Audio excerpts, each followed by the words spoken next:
Yep, I'm good.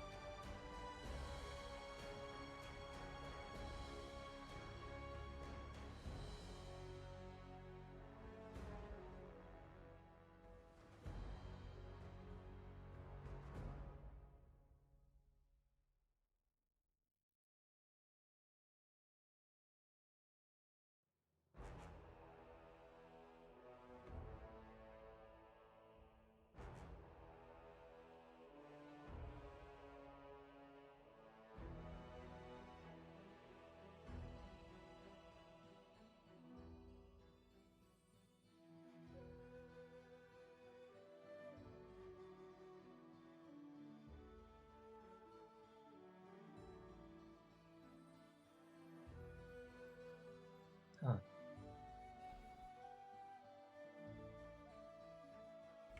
There we go. Okay. Love it when it keeps changing the input all the time on me. Hey guys, sorry. So, yeah, I was just saying about episode 32. We are here. And yeah, I'm just ready to go. Let's go. Who wants to do the recap? You guys want me to do it as usual, or somebody stepping in? You're very good at it. Yes, please, Kayla. Very well. All Yeah, right. you know how much I miss when I do it. All right, yeah. So as we got started last time, we had turned some corners in a really strange, rocky, semi-unfinished looking area of this place, of the dungeon of the necromancer Lord Vordakai. And we ran into a strange humanoid with tentacles and lobster claws. It demanded to know who we were, and it very quickly came to blows. I almost died. It was scary. Yarmos identified it as a piscodemon, and we learned very quickly afterward that he was the one who was currently guarding the daughter of the centaur chiefess, I guess, that we that had lost her daughter down here in these awful tombs or whatever. She was partially paralyzed, it seemed. We were able to heal her and showed her to the exit, where she assured us that she would be fine to get out on her own somehow. Must have some great legs there. 4 of them. Oh yeah. We found a trap that we miraculously avoided. Crossed the tar pit again and encountered near some what looked like might have been old prison cells or something, the angry wraith of somebody who had attempted to flee but failed. Somebody most likely from Varnhold. And thinking about what we know about wraiths, this was probably somebody whose actions led to the fall of Varnhold, even though it wasn't his intent or fault. We slew him and took a rest, where the next day in the morning we found a dining chamber surrounded by bodies of many of the residents of Varnhold, obviously not all of them, but including the cleric of Aristil that we had heard about back in the town. Vordakai himself semi-appeared up the stairs, way out of reach, and appeared there to taunt us. And he sent 4 Cyclops zombies upon us, which we dispatched with a little more ease than I think any of us really expected. And now, we're gonna get ourselves in good shape and advance onward to hopefully finish the job before the job finishes us. The job being Vordakai. Exactly. And at this point, you guys have dealt with so many different monsters and horrors of this place, learning the fate of many of those who were taken from Varnhold itself. But not all of them, and hopefully, somewhere, there's still a glimmer of hope for the rest of them.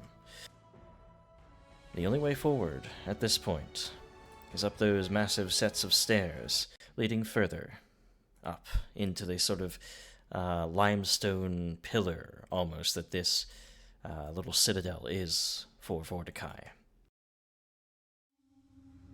Let's get started.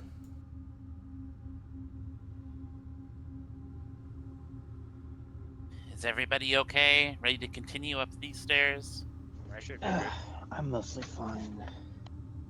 I How brush wide my is teeth. mine? He's got some scratches though. I've got a feeling he's not gonna be waiting all by himself up there. There's probably more of these cyclopses up there or other undead things. Very likely. Kiba and Giraffe, you don't look. You got some wounds, some cuts. Should probably take care of those before we move forward, yeah? I would agree. Yeah. I don't fight at my best in this condition. I would say 30 minutes would have us completely where we need to be. Easily enough calling upon Shellin's sort of grace to lay on some hands to heal each of you up to full. With your, usage of focus points. Easily happens over that 30 minutes. And as it seems a game to this Vordakai, he's going to allow you to come to him.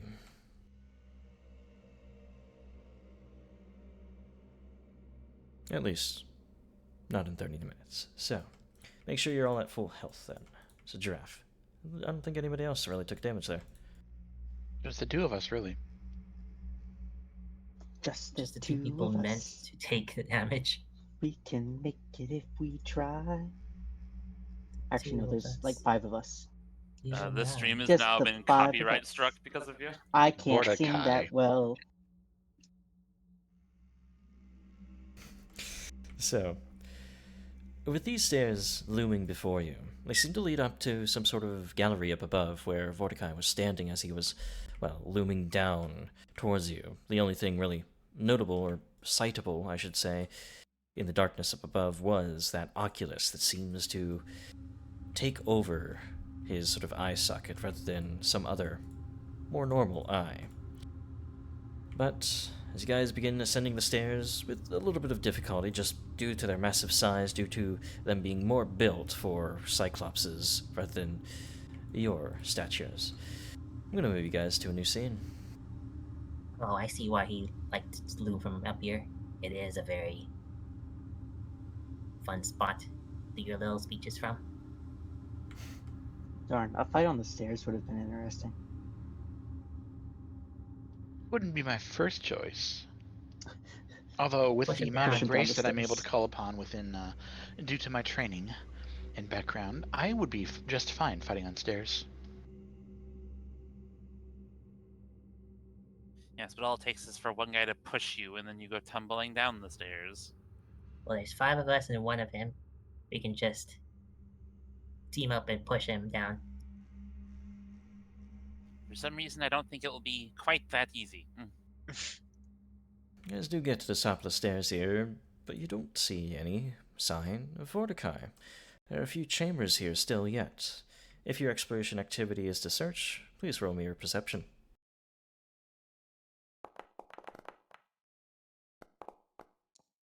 Oh boy, I can't wait to look up at the ceiling and spot Vordakai.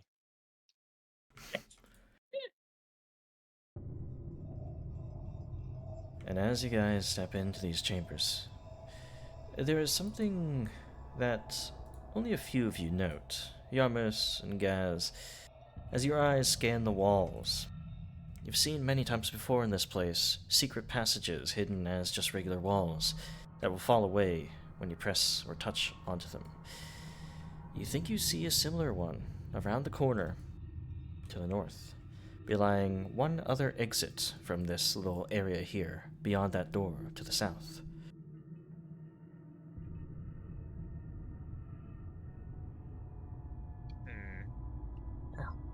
A boon of dark vision. I do spot a little detour, but I'm not sure how good of a detour it is, given that the last one we found almost murdered us. We'll just have to make sure not to stand in its way, I suppose. Maybe it's maybe that's where Vordakai keeps his soul cage. Well, if they're hiding an entrance, that means there's usually something good behind it, or at least their safer route. I would generally agree. Vordakai doesn't seem like the sort of person who's hiding from us. Try to open it, and then jump back immediately. Sure. As you jump back, you find that it is not just one sort of slab of stone, rather another one behind it as well that sort of falls away from the same mechanism, sort of going through a thick piece of the wall here to lead into what seems to be a fountain room. You see before you a burbling fountain and pool that stinks of sulfur, occupying the center of the chamber.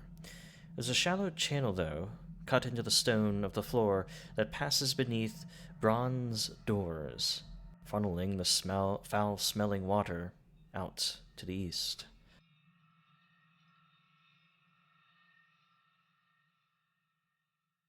That's a bit more than I expected, given that staircase in the bottom there. Or over there. Of course, Why would he want a pool of this stuff? Well, a hot spring. It's very prized, actually. It stinks almost of the same sulfurous scent that you're getting from the tar pools. This whole place seems to have sort of interconnected sort of geothermals going on within it. And as you guys enter, those, of course, searching, roll your perception check, noting any hazards or traps. One hazard is the boiling water. Well, it doesn't seem boiling, and it doesn't seem too nasty for your nostrils, so it's not very sickening either. But as you guys are looking out, Yarmos, the strange thing is that, well, that water looks a little bit more viscous than you might expect. The way it burbles and forms, it's almost not fully a liquid, as if there was some other agent inside of it, or something else entirely. Is something going to rise up out of that now?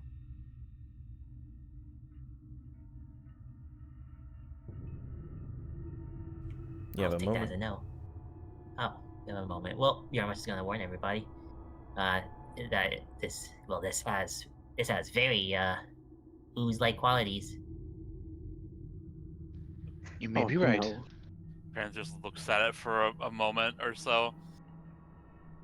As everyone has a moment to perhaps just reposition in the room before the viscosity of it starts to solidify even further and pull up out from the gurgling fountain here, you all sort of back yourselves, that's a unique To the strategy, corner. into the corner of the room here, I wasn't as expecting you all to follow me. you begin to see these sort of shallow depressions in the face of this wave that begins to form up, and those shallow depressions make out to be faces, and then arms begin to shoot out of the sides of this. Not exactly an ooze, but the water itself just being able to animate itself in these hard visages. I need your initiatives. Maybe we shouldn't have backed ourselves into the corner. I thought we were spreading out a little bit and just not standing next to the thing. For the purpose You're of just gambling on deception. it, not having a fireball.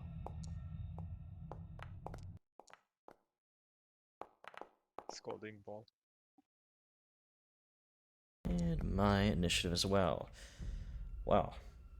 It seems as though, while you guys had a little bit of warning, it just jumps out of the water far faster than any of you expected and immediately begins the assault of, well, this sulfurous, toxic, not really toxic looking, but just immense amount of water streaming towards you. As it does sort of burst out of the fountain, the whole room begins to flood as this sort of surge of water overcomes each of you. I need you guys to make a fortitude saving throw against this. Ooh, it automatically rolls my recharges. That's nice. Is it that button at the bottom? I can't really tell. Oh no, that's the recharge button. It's the Click on basic basic fortitude. fortitude. That'll give me a comparison between its DC and your roll automatically. I'm getting into the habit of putting like the abilities out to chat because you'll see soon enough of the abilities of them anyway, so I don't mind it anymore. I don't need to keep them like hidden or whatever. But as it surges out, a lot of you are getting swept up by it.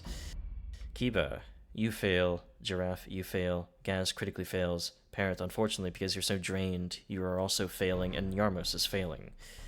So, each of you takes this amount. Gaz takes double that amount. Strong start. I feel we've made a mistake. I don't You know have what the you were option, doing. Gaz, to hero point if you wish to avoid being knocked out in one blow. Yes, I had to refresh there because I couldn't see the dice rolls. Okay, yeah, sure. Hoping for a little bit better than that. 21 is going to be exactly a critical failure, unfortunately, because the DC Amazing. is 31. You are swept up and just crashed into the wall behind you, and you're immediately knocked cold by this massive wave here. All of you are sort of like pushed back by it, but you're actually might be in a decently good spot. None of you are actually shoved around by this because you're so like backed up already. As a third action, it will use a reach sort of wave claw to slice out towards Giraffe, and it will hit. Giraffe, you take, or would take, 32 points of damage.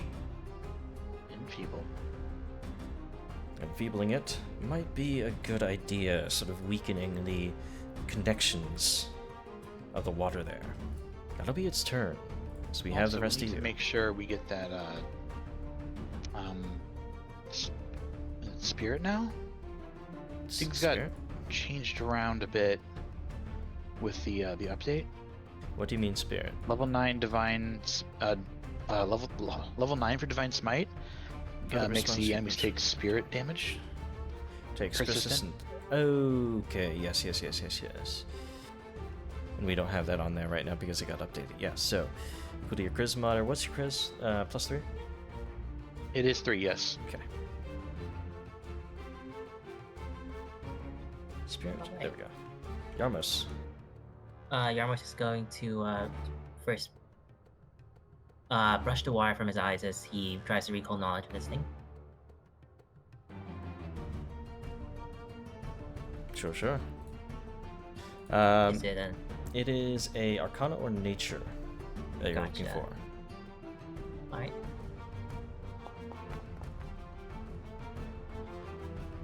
Though you're not having a very good time. You're sort of like got your senses knocked out of you. You can't. You're having a hard time thinking. No dice. Alright, gotcha. In that case, Yarmos is going to drop his skunk onto the ground, ballet a elixir of life into it, and feed it to Gaz.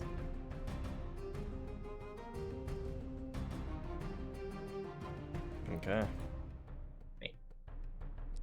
Take this healing. Guys there sort of knocked cold, but you have something to help get him back on his feet.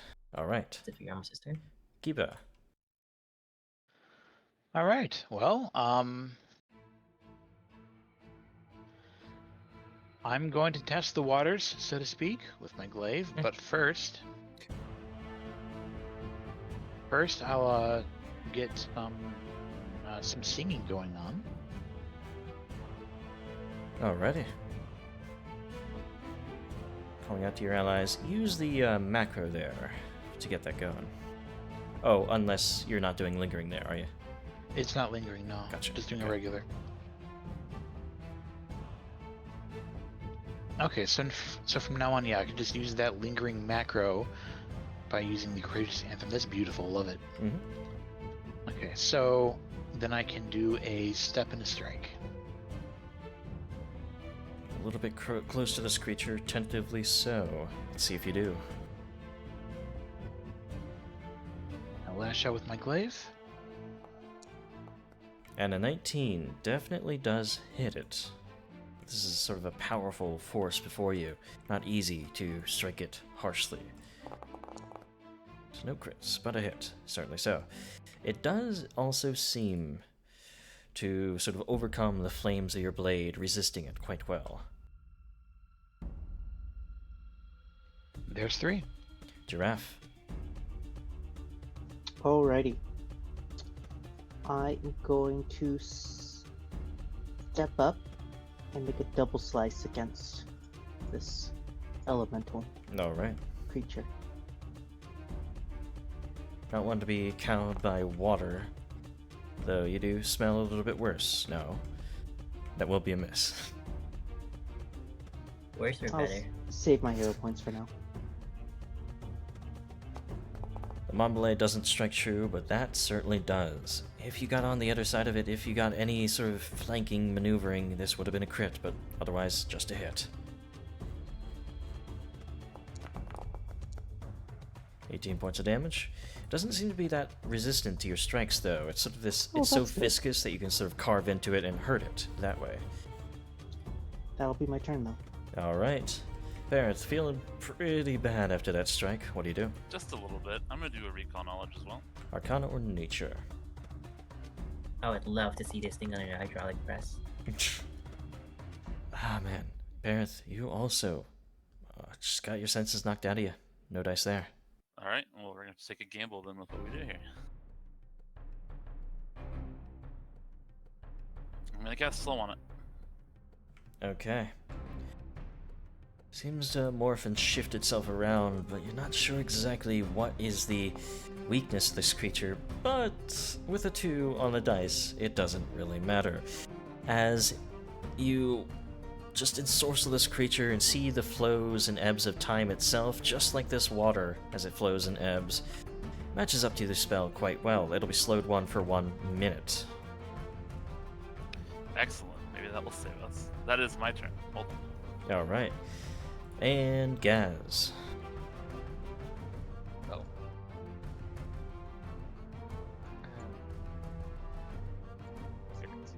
First things first, he will get up. Hopefully not even an attack of opportunity. It does not seem to do so. Goodness. Second action. Overdrive. Hmm. Check. So waterproof gears are able to come online.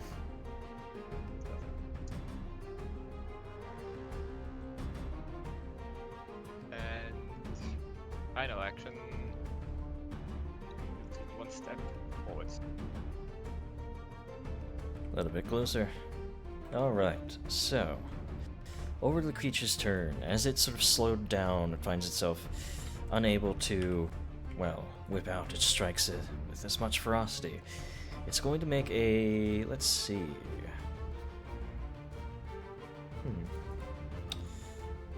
It's going to make a strike towards Giraffe first. Sort of front and center, goes for it, but Giraffe, you sort of duck underneath. But that attack continues, narratively so. Map 5 against Parent, as it seems to have a great reach with the waves that shoot out from it. Parent, you'll be struck by this. That's redemption. Mm-hmm. I'll continue the enfeeble. Feeble sticks on. Parent, it's a really powerful wave that strikes into you. Even due to Kaba's best efforts, you still go down. Or despite, I should say.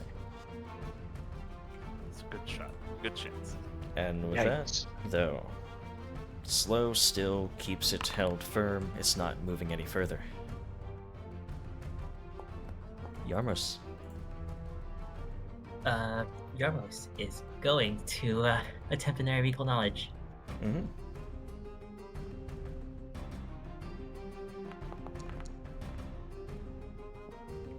You guys really aren't sure what to say about this creature, unfortunately. Just keep rolling quite low on these recall knowledge checks here. Oh, wonderful. Well, Yarmos drops his other skunk bomb. Now he has 2 skunk bombs at his feet, and he's gonna violate 2 elixirs of life into his hands and feed 1 to Parent. Okay. So, also, remaster rules do state that you can stow something and grab something. You don't have to drop anymore. Oh, thank goodness. Oh, okay. Well, those skunk bombs are now retroactively on his belt. Yep. Oh, that's cool. Stow instead of drop. It's mostly a quality of life thing where it's like, oh, you forgot to pick that up. Oh, what? Did you go over there and pick it up? Keeping track of items on the floor, it didn't really do anything. But yeah, getting Parents back in action a little bit there. Did you guys beat it yet? No. We know fire's no good. Anything else, Yarmus? Well, that's all my actions. Ah. for Yarmus's turn. Gotcha. Kiba, over to you then. All right. Well, I'm not really in a. No. No, I could move. I could fight from there. Doesn't take any I sweat. of course don't go through the the fountain, but abstract it. I do have a 25 move speed, it's fine. This will allow me to keep Parent in reach if I'm here, and then theoretically somebody could flank from the other side. So this is what we'll do. I'm going to keep my song going and go for strike. Sure. I'm gonna really keep it going.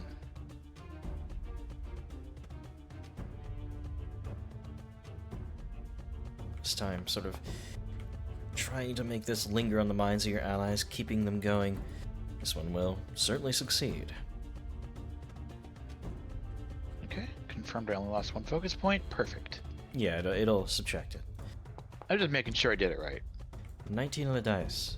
Definitely does hit. You guys are making some solid, consistent strikes, but looking at this thing, it's still barely injured. It's still got a lot of water to work with.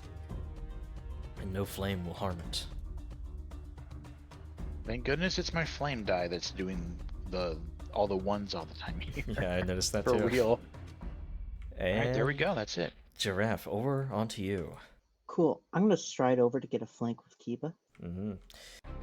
After all that training, still a little bit distracted by those predators at the edges of your vision. But you learned how to best that and best the Mashtu's curse. That's why he's permanently dazzled. Blind Is that fight. miss? That is unfortunately a miss, even with flanking. I'm gonna hero point it. Okay. I've got a good opportunity with the inspiration and all of that. That'll be a success. Roll damage. Battering into it, 17 points of damage. The reverberations through the water seem to sort of tear into its constitution there. Does work. It does. It does, yes. Cool. Then following up the blood first. That's gonna be a miss. Unfortunately it is. Sort of whips around, sort of pulls your blade away before it can make a good strike. Or you can make a good strike, I should say. That'll be your turn. Gaz, over to you.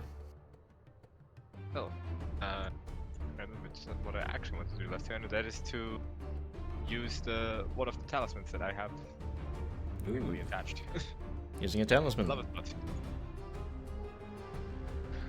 heal a little bit more. Right.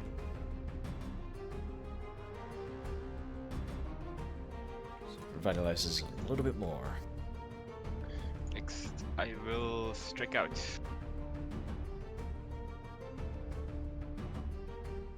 Little reach. So his battle fists striking into it and striking true. Batters into its side, and even the piercing damage does seem to do just as much as you expect. So this might seem paradoxical, but apparently you can smash and slice into this thing no problem. He will prove that by striking once again. The creature seems to solidify that sort of watery form to allow itself to punch out and do all this damage to you guys. But it means you can strike easily into it. That'll be a miss, though, there. Dang. Well, that's my turn. Alright, Parenth. Baron gets up. He is going to stride. She passed and out of the room. So, pretty sure I'm still in range of this thing. So I'm gonna take another step back. Okay. And that's my turn, just to get out of the way, basically. Alright. So, back onto the creature's turn, as that slowing effect still takes hold of it. Finds itself having been hit by a lot of you, but it's going to go for Kiba here first with a wave. 18 on the dice, though, is going to I'm be greatly disappointed in you, Mr. Whatever you are. exactly a critical strike against your 30 AC. you are pummeled harshly by this sort of wave that has shot out from it. But I'm standing upright. As you still stand firm, it sort of like redirects the wave towards Yarmos as well here. And Yarmos, Oh boy. you're also critically struck. But with Kiba still on their feet, they may be able to stop this from being Redemption. too harsh. Maintain the enfeeble. Mm-hmm. Yarmos still surviving even despite the critical strike. Didn't seem to call up as much power as it wanted to.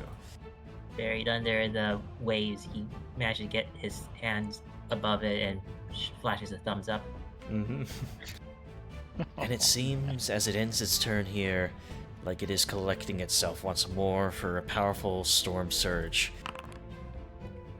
Yarmos, we go to your turn. So Yarmos knows what he's doing. It's gonna do the thing.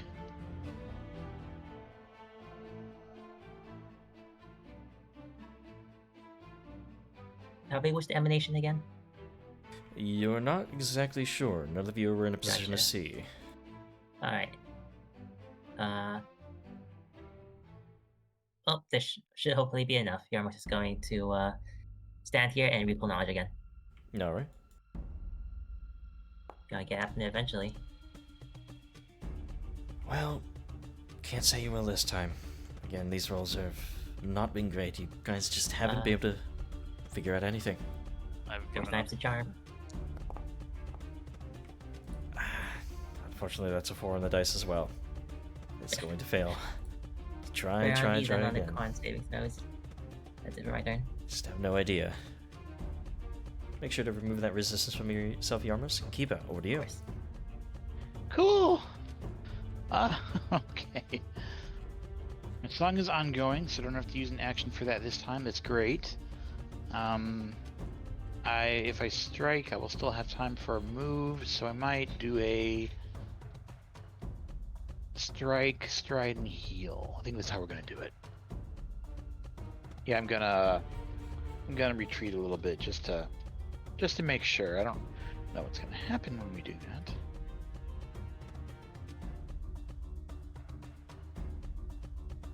Here's the strike. It's garbage. I'm re-rolling it. Well, a natural Not 20 garbage. is not, yeah. Roll your critical strike. So all of a sudden you realize, maybe you can just kill this thing before it'll surge out. You slice in pretty harshly, it resists a lot of that fire. If we just attack it, maybe we can kill it. I don't think we can. It's become badly injured. Yep, we It's just get a bleeding. couple more crits. Yeah, we just gotta get a double crit from Giraffe. It's gonna happen. Oh my gosh. Don't worry, I just need to roll like 37? No, like 38. It's only one action. No, I don't I don't know what I need to roll. I don't think this is no. I'm gonna stride and heal. I don't think it's safe for me to remain there. Okay. You rush out of the room.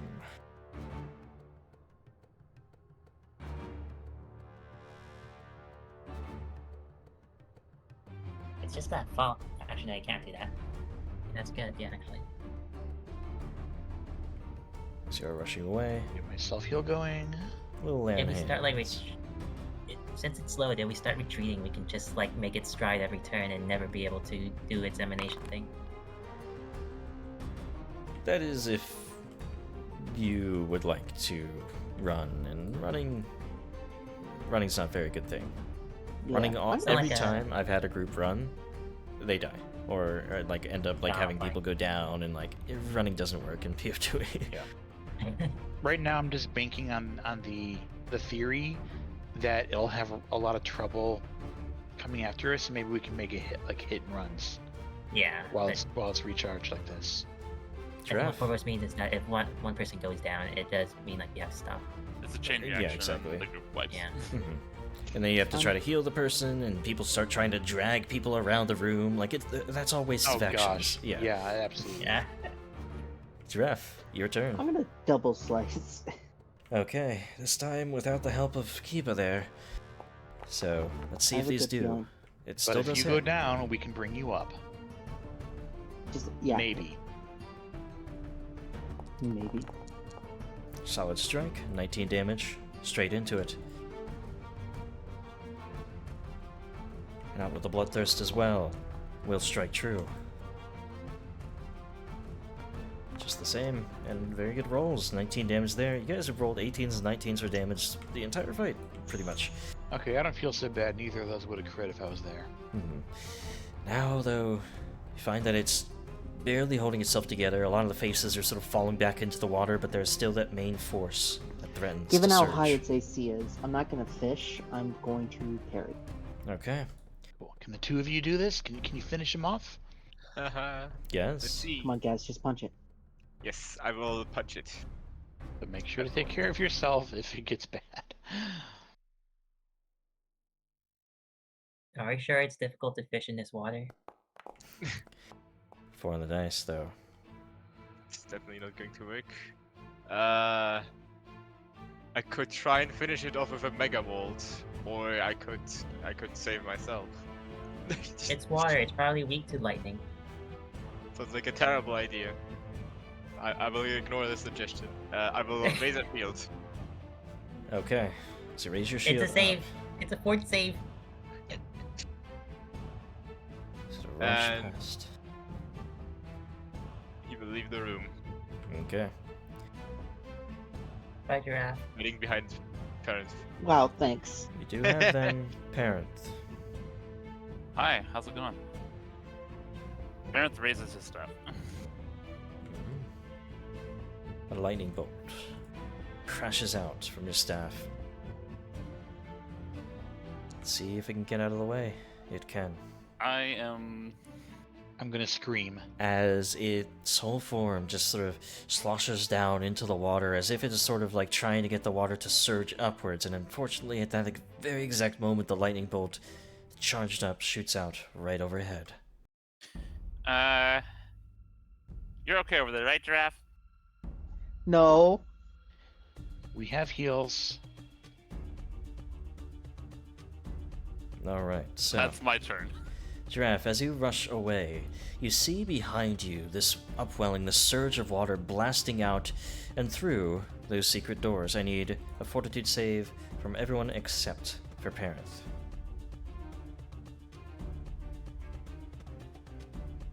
Big old emanation. It very Wonderful. much is. But you guys may have rolled better this time. I see a natural 20 there too. Hey! I lived. Redo. Just getting to a 28, I'll failure take it. at the very least. Now as the surge just streams out against you all, much further than you guys had expected as you rushed out of the room, you will each take 40 points, or Giraffe and Kiba take that 40 points of damage. I'm fine. Yarmos is ducking and rushing out of the way just in time, and Gaz, you're able to sort of steel yourself against it, taking half damage there. Thank goodness.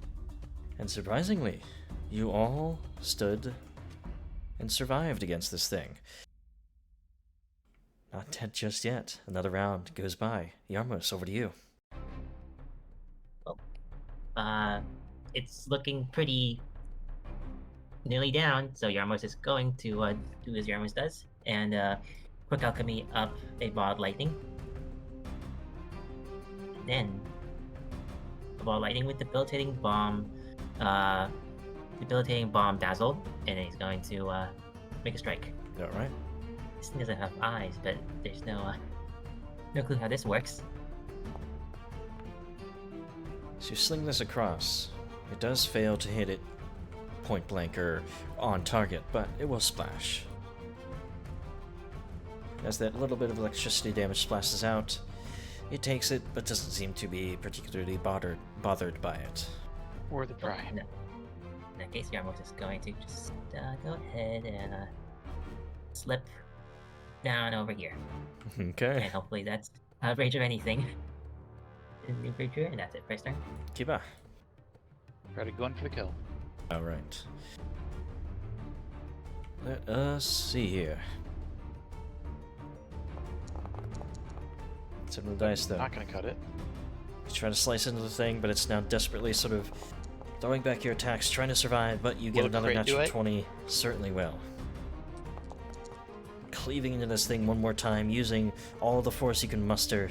39 points of physical damage there, strikes cleanly into it, slicing this whole thing in half, and leaving the rest of it to sort of fizzle away back into the water below.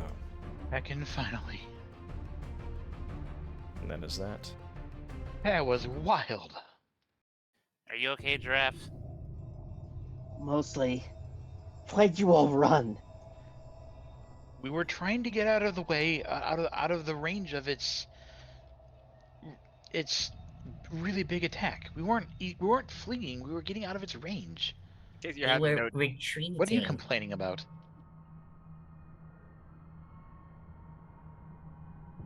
The whole strategy was that we were attempting to get out of the way of its attack and then come back in for the kill afterward. How did you miss that? Cut Giraffe some slack. He was stuck behind a giant water monster.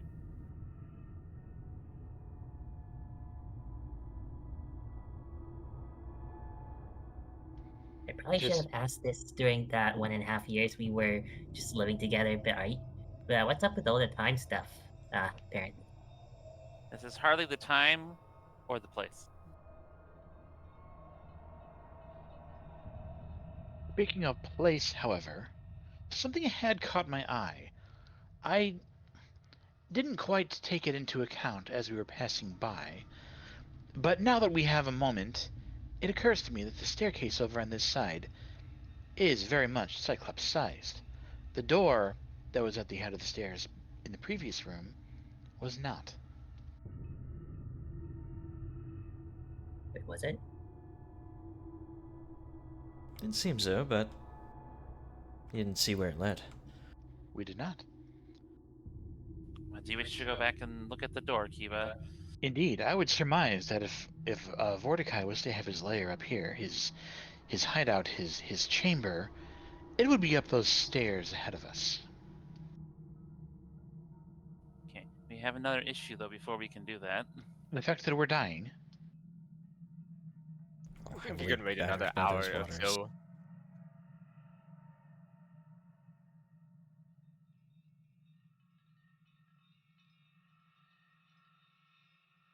Yeah, if you guys would like, you can sort of retreat a little bit of ways and take an hour to sort of It's gonna tend happen. to these wounds. Yeah. Yeah. That messed us up really bad. I'm sorry, Vordakai, we're trying.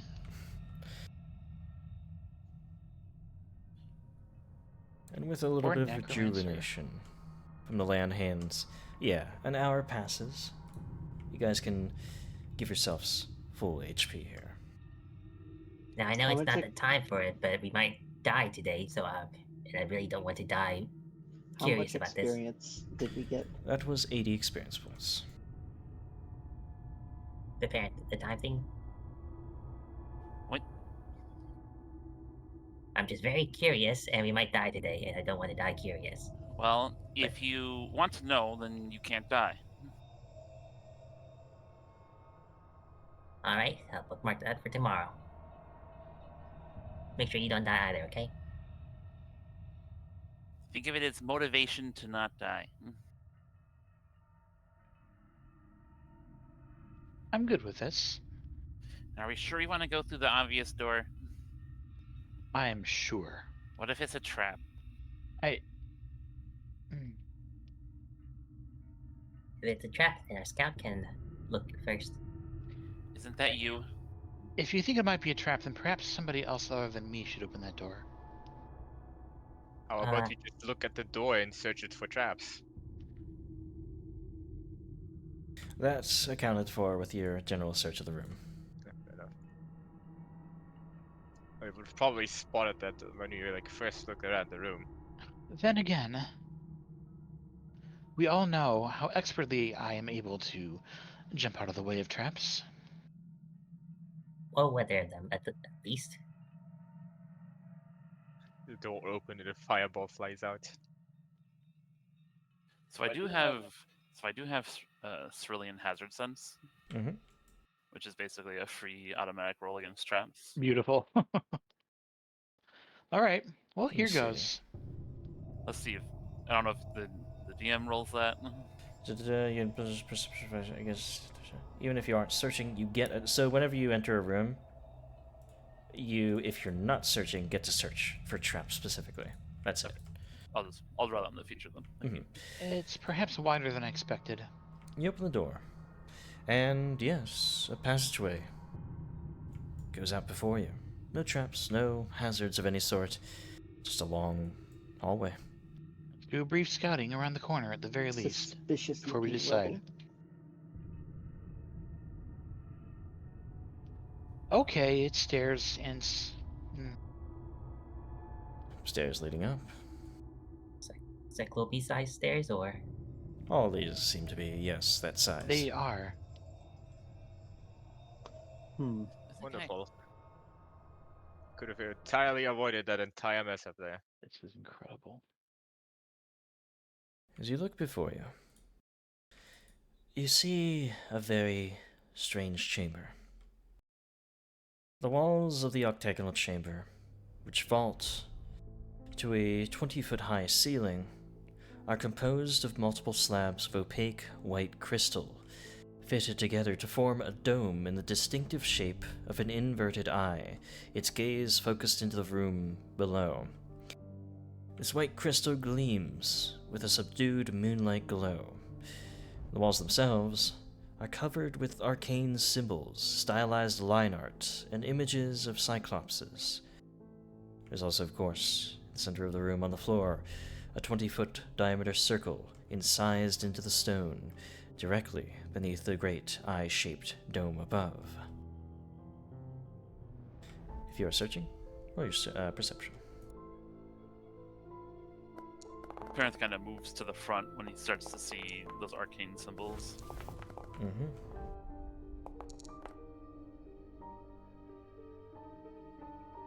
No, Parenth, on closer inspection, they aren't particularly of the classical arcane theorems or sort of nomenclatures. They are, in fact, more occult, esoteric, or even religious in their make. Require a cult or religion check against these to identify them. And you guys don't sense that there is any danger present in this room. What Like- about magic from my detect magic? There certainly is the aura of some dark magic in the room, yes. You can't quite put your finger on exactly what its purpose is. Yarmos, can you come up here and take a look at these symbols with me? I'll contribute as well. if I had to take a guess, probably more demon summoning. The circle so is... either- There is an aura of magic on that circle, so be careful. Yamos, looking at this from a religious perspective, you are the one that's able to tell this room looks ancient. Far more ancient than the entire tomb itself, the other parts of the complex. It seems to have been even refashioned in some time ago from original sort of artworks that are perhaps even more grisly than the line arts you see here. And boy. it all looks to be a depiction of Abaddon, a closeness to that plane of true evil. It's an aura of conjuration and divination that sort of you get the sense of in this room. And this is a focal point of demonic energies. A powerful one. One almost like the other sort of scar that you had closed before, the one of the Lamashtu cultists. Though this one doesn't seem to have been opened.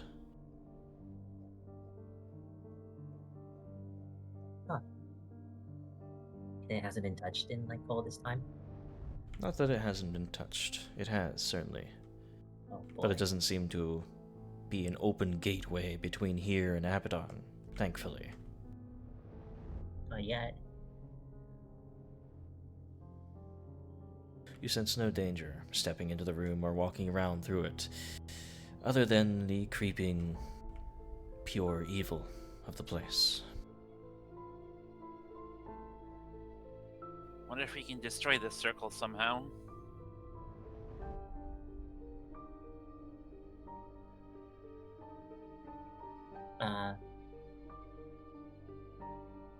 Would we know how to destroy this? It would take, perhaps, a powerful sanctification ritual, or, I forget what it specifically is called, the consecration ritual.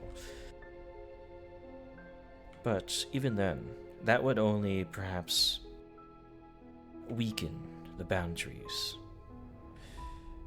It would take something far, far more powerful to really, close it. What about the conjuration and divination runes itself? That seems to be connected to what Vordakai perhaps used this room for. As a focal point for conjuring those demonic entities. As a focal point, perhaps even to use that eye, that oculus. Because that eye seems to have... Well, you got the same feeling when you saw it as you have when you stepped into this room as well. Perhaps it was even housed here before Vordakai came along and discovered it. It's probably also how he was spying on us with that familiar of his, maybe. Could very well be. That's just a thing you can do with your familiar normally. Well, You think if we scratch this up, they'll go blind?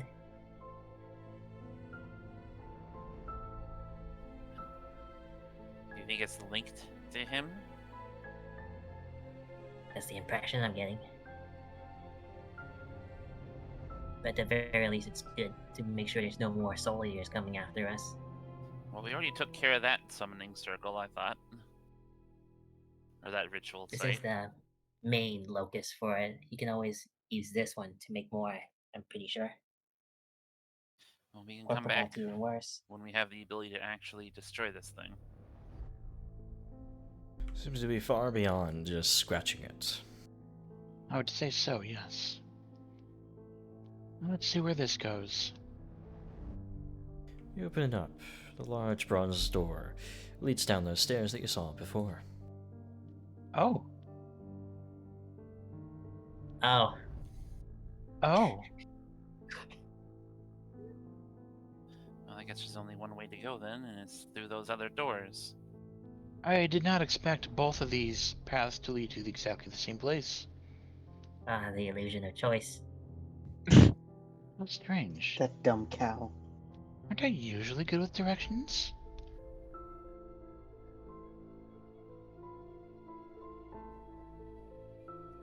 Standing before you, opposite sides of this burbling sulfuric channel, are these two doors here. Let's give them a go, I suppose. Unless there's something different about them. You're pretty sure that they're safe enough. And as you each open them, Oh, you catch a very grisly sight before you. Stretching out from the channel of sulfurous water, it runs down the center of the chamber into a placid pool tinged in red and surrounded by kneeling forms. Just inside the room, nearby, a small stone shrine decorated with several freshly severed human heads sits in a small alcove. To the east, it seems there's a staircase that may be collapsed, heading to the north here. And deeper into the room, you catch the sights of workspaces and other things, but you're not really able to see much else if you guys don't step in. I definitely step in. And you do start to get sight of that workspace to the north. Many stone tablets sort of lining shelves and shelves of them there. To the south, a grisly skull throne, almost gaudy in its appearance, sits to the south amongst piles and piles of gold and silver and other treasures. So you guys are rolling your perceptions to seek in this room. Beyond this grisly ritual, a few small steps larger steps of stairs seem to be tread upon by a robed figure making their way up from that antechamber to the east. And as they are stepping up, you see, brought in their wake, brought with their presence, that swirling eye, that red gaze that now descends upon all of you. There you are. I had been expecting your approach, but wasn't going to waste my time worrying about you. So forgive me for not welcoming you properly. I assume my servants would have given you plenty to feel welcomed by. They did indeed pass down their regards on your behalf. You were their test, and it seems all of those servants have failed. I do have high hopes for you. You will do better than them. You have bested them. You've defeated them, destroyed them, cast them away. I require of your services. If we are to find true oblivion for this world that has lived beyond its expiration date. The Earthfall was supposed to be the end, and all that remains is a shadow, is a pathetic, weak world. Have you ever considered that it's your date this expired? You should have died with that Earthfall thing. I survived because I have been given an unholy mission from the Horsemen of Death. This Oculus is an Oculus of Abaddon. It is swirling with the latent energies of that realm of destruction.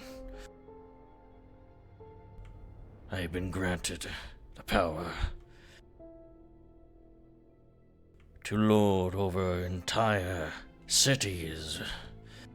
Varnhold was simply a test. Brevoy, Restov, cities far larger, could also fall under the same sway. As I have learned, this true, great power granted to me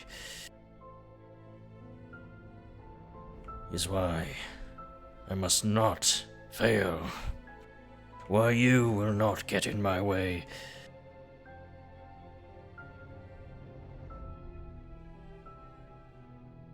It's obvious the gods placed us here for a reason. To protect all of the other realms from your influence. I care for one realm's demise, and it is this one, this mortal coil. You will see, in due time, what great suffering existence truly is, especially for the weak peoples like yourselves. Adding your initiatives as his hands begin to reach for that eye and draw out this eldritch, evil energy incarnate.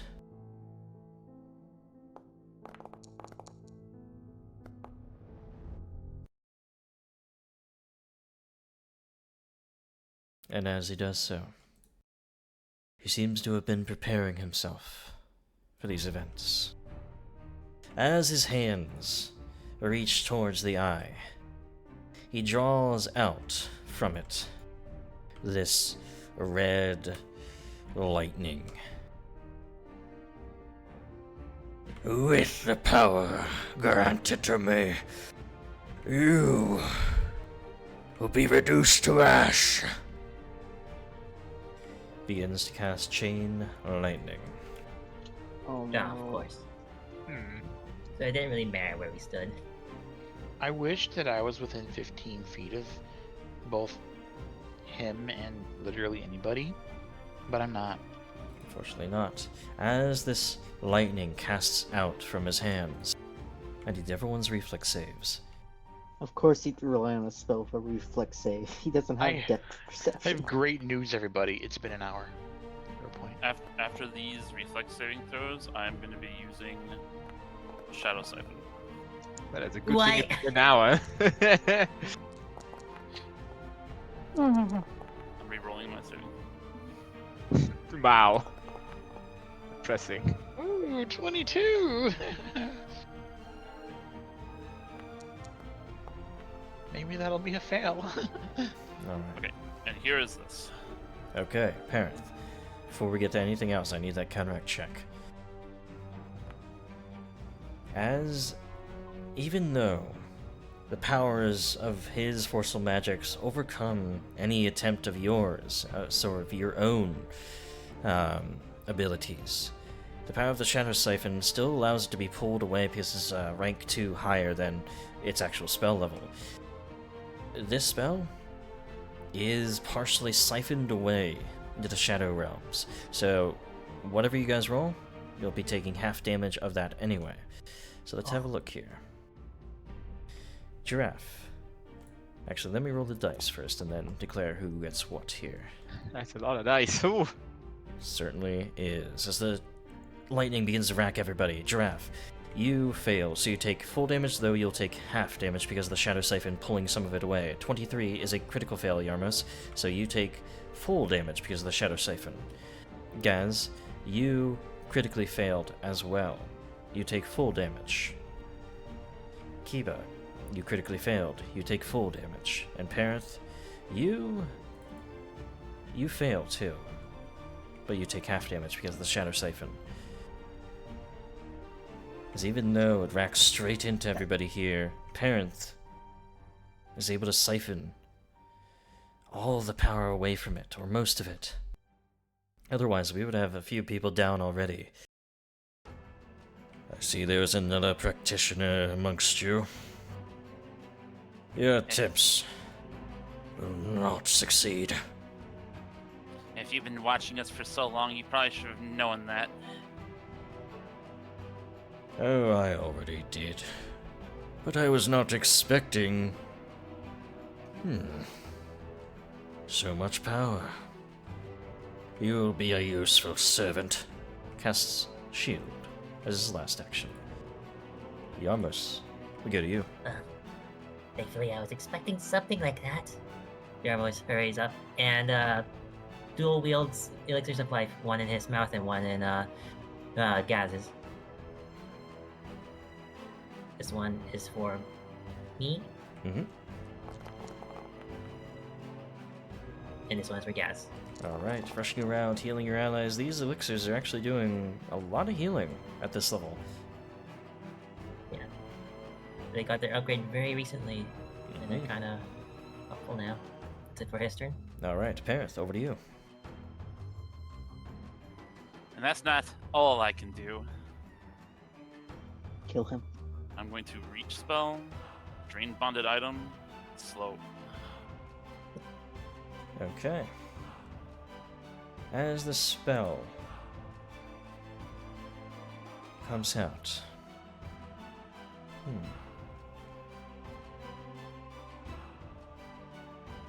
You see the eye of Abaddon shift for a moment. And there's a flash of insight, a flash of clairvoyance. It seems to allow them to simply wave away the spell. Not likely. That stupid eye. You won't get through the next one. That's my turn. Still slowed for a round. Still for one round, though, as some of it clings yet. But he wasn't going to take a risk. Gaz, over to you. Well, Gaz is going to finally show the superiority of machines to magic against this fellow. And he is going to start off with an overdrive, siphoning the chain lightning into his machine.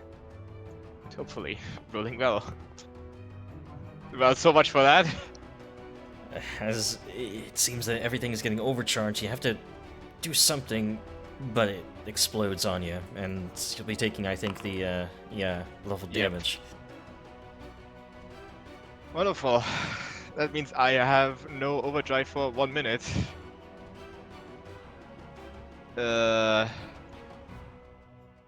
Goodness. The worst possible time. Everything begins to fail. Well, that really threw things into jeopardy for me. That is very unfortunate. I will use my next action to. I have to step around the thing in the center, probably, right? You would, yes. If it's majority flat land, you can stand there, yeah. Gotcha. He would move up next to this big fellow. As you approach the looming, well, lich before you, I need a will saving throw. Simply its frightful presence begins to give you some pause here. And what is the DC? That is a failure on your part. You are frightened too. Goodness. Gaz steps into the presence of this very big and intimidating lich. He starts shaking. Still with shaking hands, he reaches for a tool and tries to tamper with this fellow's armor or garb. So, that's a crafting check against their reflex DC. This is against their armor? Yep. They do not have any armor. They do not. Dang. But you can notice that as you approach. Fair enough. In that case, strike. Okay. Wow. Ooh. Despite everything, you can still use your raw strength to slam a fist into them as they sort of leer over you, almost sort of nonchalantly, not caring much, not expecting such a powerful strike. I'm to uppercut this fellow. Never mind. We'll take it. As they do, it sort of shatters into them a little bit. You hear the snapping of some old, decrepit bones in him. But otherwise, he stands firm. You will be the first to pay for your disobedience. Giraffe. I am going to stride 10 feet this way, 15 feet this way, and I'm just gonna cut him. I'm tired of him. We've been dealing with this for so long. He needs to die. That is it. It is on this strike that he activates the shield spell, sort of uses it to focus upon the strike coming in, and, well, you're able to shatter through with a little bit damage, but not as much. But the shield breaks. No more of that. He can't cast that anymore, right? Because I broke Yes. it? Yeah. I assume that misses. And that does miss, certainly. Then that's my turn. So you rush up, slashing into him once, only getting through that shield just a bit, but breaking the way for the rest of your allies. Akiba, you're up. Alright. Oh, sorry. Giraffe, I need a will save from you. It will not have affected any of those other rolls. 4 on the dice. That is going to be a critical failure. You are frightened 4. As Frightened 3, because whenever I gain a frightened effect, it's reduced by 1. correct. You are just taken aback by this creature as it looms down, but a little bit of bravery still sparks in you. Kiba. Alright, I'm gonna go for a lingering courageous anthem to start. Well, hey, it will certainly work as you call out to your allies to keep on fighting. Luckily, this will have an influence on a very, very minor influence on our saves against fear. So the only way that I can, only place where I can go where I feel confident about getting into a decent position right now this turn is that spot next to Giraffe. So I'm gonna have to do that. Ignore the line that looks like it went through the red instead of up and around it. You didn't say you were going around it. And I'll have to do a start from here. I definitely don't have enough movement to go for that flank yet. Sure. 25, make sure to target, but 25 certainly doesn't hit. Oof, target. Yep, that's it. That's all I got. Just rush up. We go over to Vordakai's turn. Your save, right? Yes, will save, please, yeah. He's called out for courage. May help a little bit against the frightful aura of this lich. You do only fail, so you'll be at frightened 2. But as you all approach, you see this sort of sickly aura almost from their sort of atrophied hand. You seek to slow me. Let me show what I did to that intruder. They strike out with a hand towards Kiba. That is a critical strike. Because even though they are a spellcaster, they're just mass, their stature as a lich strikes into you for 34 necrotic, or rather void, damage. I need a fortitude save. Oh no. As it seems like brought with this touch is a paralyzing agent of some sort, paralyzing magic. Let me see that real quick. You exactly succeed. Oh my gosh. Even though you're frightened, you need to hold firm. You can't let yourself down, you can't let your allies down, and you will not be paralyzed there. You'll then strike out once more with his other hand towards Gaz, trying much the same, but Gaz, you're able to duck away. As his attack was almost an afterthought to you, the slowing effect seems to diminish. Right. Yarmos realizes this man is the complete black box in terms of musical knowledge, so he's going to instead experiment a different way by having his familiar rally to him, 1 Ghost Charge and 1 Alignment Ampule, and he's going to toss both. Ghost Charge first, Alignment Ampule second. Okay. That does hit, though. As this blast of positive energy hits this atrophied lich, it will deal full damage to them. Doesn't seem like he is weak to it, but he's undead enough that this will be an enfeebling effect to him. Indeed. And here comes the Alignment Ampule. Okay. This out against this unholy abomination will succeed as well, is the courage that you feel from Kiba as well.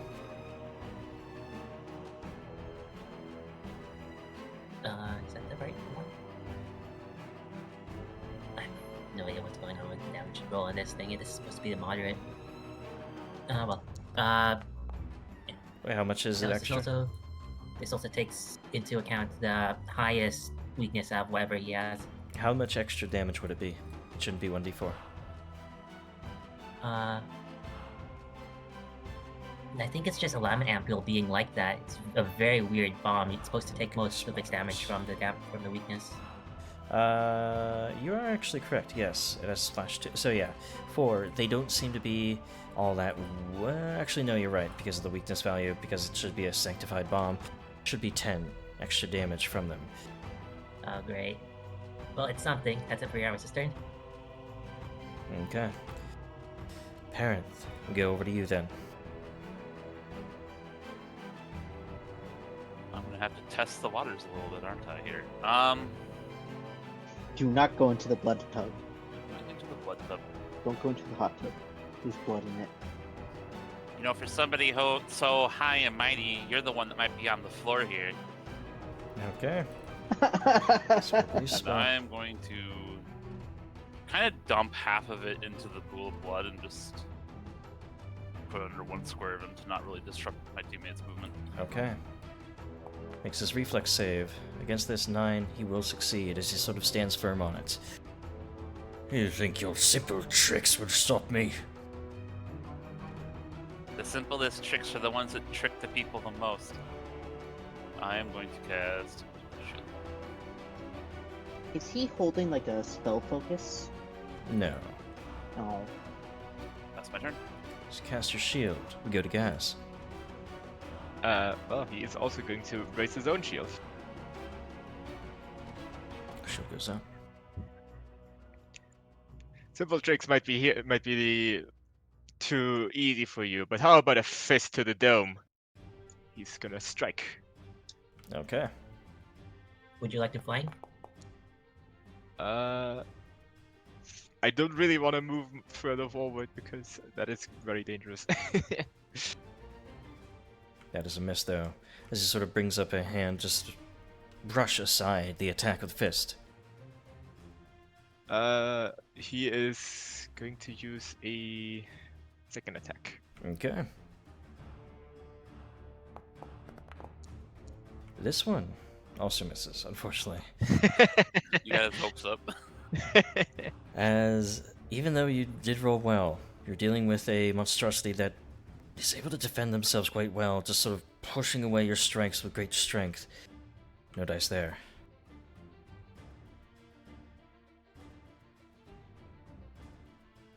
Anything else? Nope. Okay. Giraffe, we go to your turn. Alrighty. I'm gonna stride over to flank with Gaz. Mm-hmm. I'm fine on the stairs here, right? Nothing. Yeah, that's fine. Okay. And then I'm gonna double slice. Mm-hmm. The courage from Kiba and the flank should make up for the fear 3. A little bit, yeah. So getting around it, still not misremembering any of your sort of, well, good tactics. That'll be a hit. So slice in, 19 damage, cuts through this sort of papery flesh. All that talk and you cut like anyone else. 3 on the dice, though. Oh. He's going to certainly miss as he sort of reels around, with I'm you all gonna- surrounding him, No, I'm not. and swipes the attack away. That'll be your turn. As we go to Kiba. I'm gonna have to heal myself.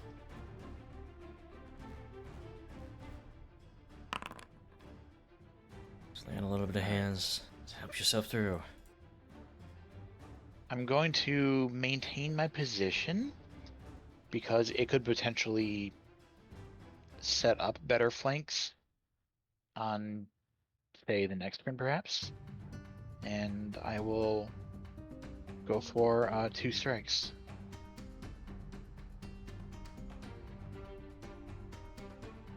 Mm-hmm. First one is unfortunately going to miss. And the second, Strikes come a little bit as you are shaking and having a hard time focusing. Neither of them do land truly. That'll be your turn. yeah, that's it. Bats away the strikes. He looks from you, then, to Giraffe.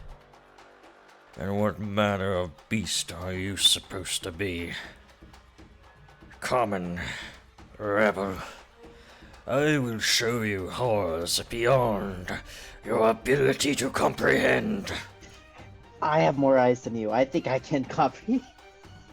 Then look with your eyes. I need a will save against Phantasmal Killer. Oh, this It's all around you. There's one of my teeth, favorite tricks against me. claws, He's and used to this. beasts of Lamashtu start tearing into your mind, your body, your very being. You're being overcome by this fear. Do you reroll that? I'm gonna use a hero point.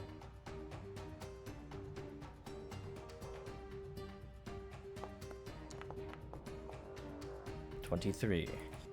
Unfortunately, because you are still frightened, that is going to be a critical failure.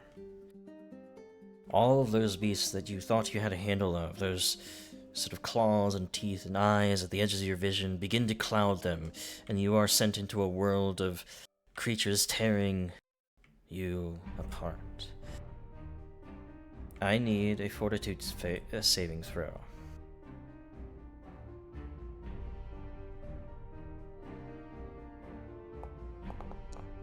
As if it won't be the mind, it may just barely be the body. But with that roll, you find your body faltering to fear.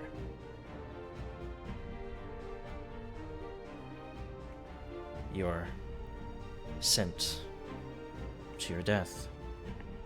Sent to the death promised by Lamashtu, torn apart from within the mind and the body now. No. Does killing count as damage to my ally? It doesn't change anything about it. Wait, 'cause- shoot! I But- should have made an opportunity attack because it has the manipulate trait. Go ahead and do so. Okay. Gee, crit. Please crit. But I'm saying Glimpse of Redemption is Oh, for come when on! That's not it. an enemy damages my ally. Does that count for Glimpse of Redemption for triggering it? I would say yes. Won't save him, but Stupefy 2 until the end of the Lich's next turn. okay. Stupefaction takes hold, but after the spell's effects, as you all just see Giraffe seize up and fall to the ground, no longer breathing. Sort of try to bring some guilt to his mind. He rejects any sort of sense of it, shrugs it off, but still is a little bit stupefied by it. Now will you say your jokes? Look upon the demise of your longtime friend and despair. You'll then make a strike at Kiva with a hand. Kiba, just barely Wow. sling that strike away, not letting Giraffe's faltering distract you.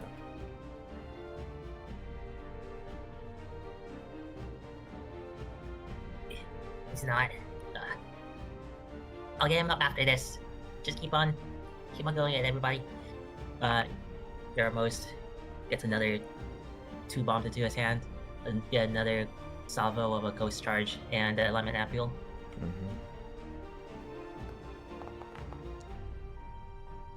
That's going to miss critically, in fact. So much so that he Ah, bats bummer. to the side, away from himself, far enough that the explosion doesn't affect him.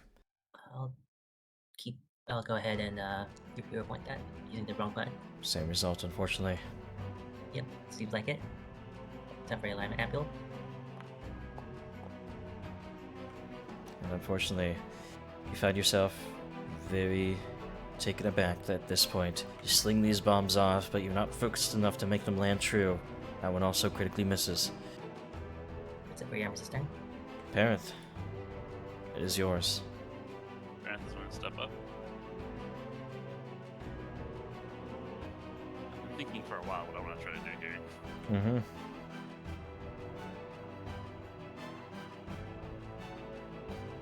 I think I'll have to try a chromatic ray. Alright. So you're gathering up this energy. A 16 will hit him as you string it off towards him. Let's see what color sort of emanates out from the spell. on number 2, which is orange, 41 acid damage. Put that in the chat there. There we go. This acid, sort of as he was sort of looking behind himself to bring down Giraffe, it sort of slings into his back and burns pretty deeply into his form. You see sort of exposed bones underneath the cloth and papery skin. He reels back in anger, flash of that evil from his eye. You may think you have defeated him, but he will get up. He always does. He will only get up as one of my servants, like the rest of you. Gaz. I guess I probably should have done this earlier, but Gaz will use one of the feather tokens. Latest one. Okay, so dancing whip. Let's look at the dancing effect here. Animated. I'm going to put that as an extempore effect on you. Yes, won't allow me. Great. Use the weapon. The weapon is 1d20 plus 24 attack modifier. So roll that out because it sort of works like any other summon. Gets 2 actions. 30 against them. That will not hit though. This sort of dancing whip sort of apparates but doesn't strike true. That's my first action. Make a flat check after it has used this action. For the deactivation of it. Just barely sort of holds itself together, still will float. Second action is gonna be a strike from myself. From Gaz, rather. Would it not be wise to flank? Just throw Probably. it up there. It's gonna move a little bit up so he can flank. Just get every advantage you got. On the side with Kiba there, but 5 on the dice. You're not able to strike up as he This is deflects. awful. We need better rolls. Raise shield. Kiba, over to you. Oh my god. Well, I'm in position. My song is still going.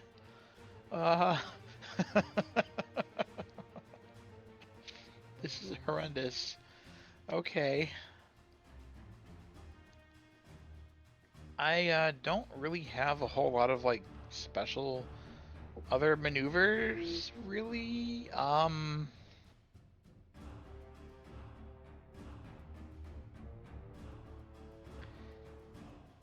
But I do have one more. Okay.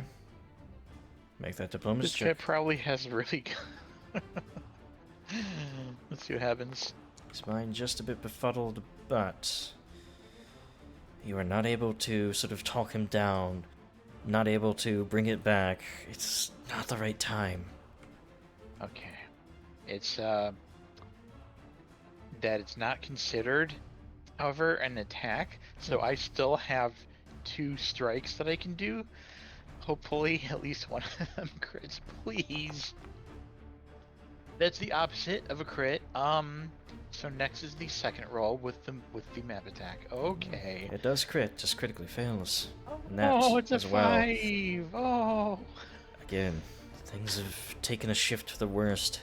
You find yourself unable to strike him, unable to do anything. He's throwing your attacks to the side, using these magical barriers momentarily raised to strike away your strikes. Where is that righteousness now? Where is your sanctimonious indignation? You will falter, like all things. And that will be the end of everything for you. As in his palms, in his hands. What's he got? Let me see. He is going to begin to shift in the room here. Going about to here. standing before his throne, stepping up onto the sort of little step there. In his hands, this siphoning sort of blood begins to gather. And deciding where he sends it, he looks to the left as this cone of just this sort of absorption begins to call away the very life force in Yarmos and Parenth. Oh boy. No.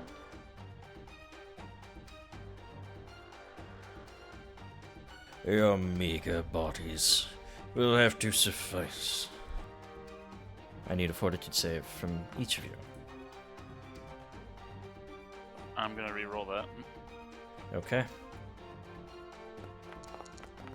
Oops, did I click something there? I can re-roll that. Okay. Parenth, seeing what's going to happen, seeing the spell, you sense the lingering death that it brings with it. Yamos. Oh, you don't have any hero points. Okay. Let's see what roll. He draws away your life force, Yarmos. That, unfortunately, is a critical failure on your part. You take 88 points of damage. Wonderful.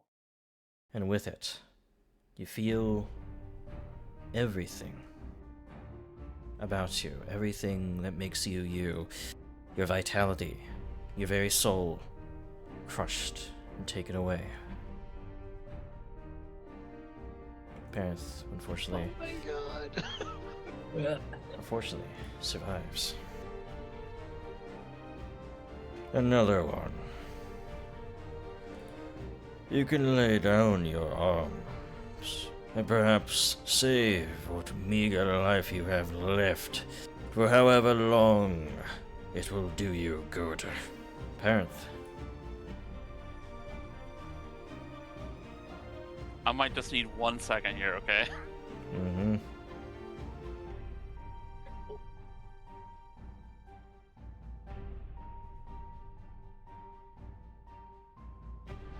I'm going to use trick magic item.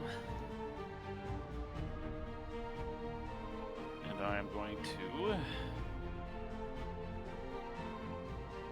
want to heal. Okay. Noticing the need to keep your allies vital after seeing all of these deathly spells being shot out by this lich. You are succeeding in bringing forth that positive energy. This is a heal on Yarmos. Not great rolls, but... Yarmos is dead. Wait, he's dead? Yeah, he's dead. Vampiric exsanguination is a death effect. If you go down to 0 from the damage of a death effect, you instantly die. Yeah, giraffified. Okay, so would I realize this before I used all these? Yes. Okay, I'm just gonna delete these from the chat. That's fine. You're not healing anybody else? Okay. I don't really have the range. Oh, right. Okay. Yeah. As long as you didn't have the information that you should have. You see the light that go out from his eyes. You're pretty certain that no healing will do any good here.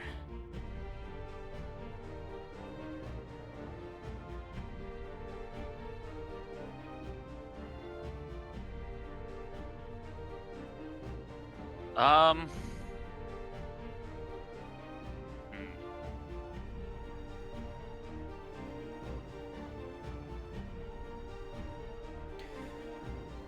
Vordakai does seem to have taken a lot of damage. He's I faltering guess- to an extent. I guess I'm just gonna have to... But he did gain 44 trying. HP, temporary HP from Oh. Yarmos. Because of the vampiric exsanguination, sort of bolstering him with the death of Yarmos. Maybe I can crit. I'm using Drain Bond item to chromatic ray again. Okay. You're seeing the future, trying to see any one where you do hit and you find it, you sling it out towards him, and roll the d4. It's not a crit though, I assume. No, not there. As the ray sort of tries to decide what it's going to do. Acid worked last time, it will work this time as well, as it blasts into him, taking almost all of that sort of bolstering that they got from Yarmos's death. You two have got to do something where this isn't looking good. That's gonna be my turn. Okay, Gaz. Now over to you. Your mechanics failing at this so important time. I'm trying, dang it. I gotta reduce your volume. Bracelet of dashing. Okay.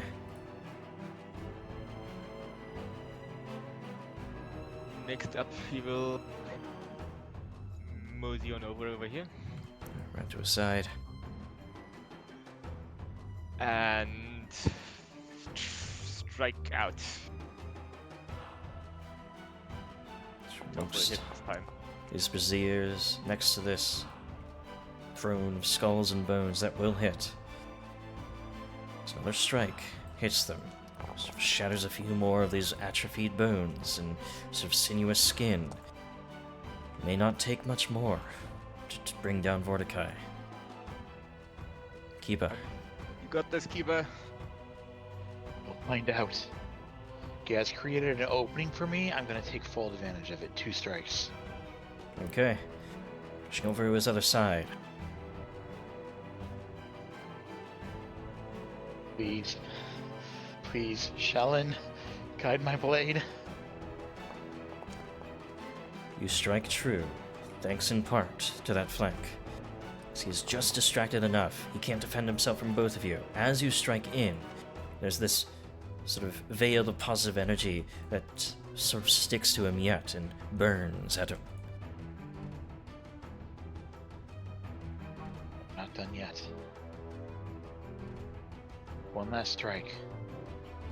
One last strike before Vordakai gets his chance. Natural 20. Oh! As you call out to Shellen in this darkest of places, you look at the blade and you see upon it reflected.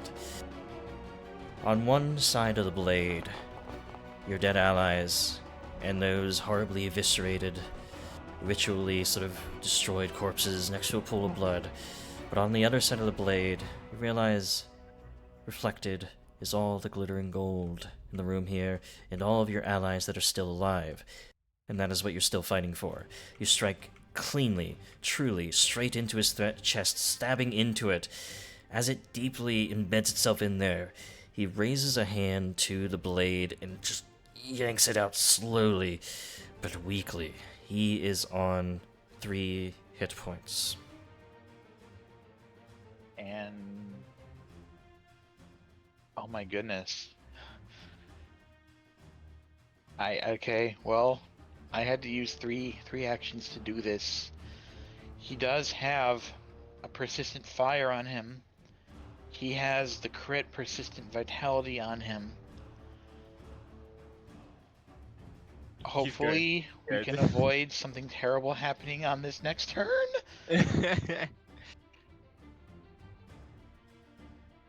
Oh, Okay. he's also enfeebled. Okay, enfeebled. Okay, cool. Your Stupefy, I do believe, drops. Yeah, that would have dropped at the end of his turn. As we go to his, burning up, the vitality, the sort of vitalizing energy, is not going to allow this undead, this evil form, to survive much longer. But he has enough energy in him to do one final thing. If I am to be destroyed, I will not be destroyed by your sanctimony, by your gods. Straight to Kiba. And he's not much of a blaster. He's going to go for strikes with his hand. Not much of a blaster, huh? 2 people dead. Oh no! Oh no. Not anymore, a blaster. Used all of them already. But he still swipes down at Kiba for 32 points of negative energy damage. But you're still pushing through, Kiba. He comes around for another strike, but I do need a fortitude save, actually. The fortitude save will matter to determine if you are paralyzed while this next strike is coming out. You, again, are just able to push through the paralysis, and because of that, you are not critically struck by this strike, this sort of mind-numbing, body-numbing strike that may have struck you down as well. You only take 14 points of damage, and you survive as yet. He has one more action, though, and he's not going to allow you to succeed so easily, but... Forget it. The world does not want to die, and it won't let you win. Just at the very last moment, he reaches out his hand, this gnarled hand, but it begins to fall to ash as the vitalizing energy, the burning energy as well, the sort of holy flames that are now encasing him, cause him to falter, and the rest of his body falling away to ash. The only thing left is the clink of the Oculus of Abaddon falling to the floor. Because at the end of his turn, with 3 HP, he cannot survive.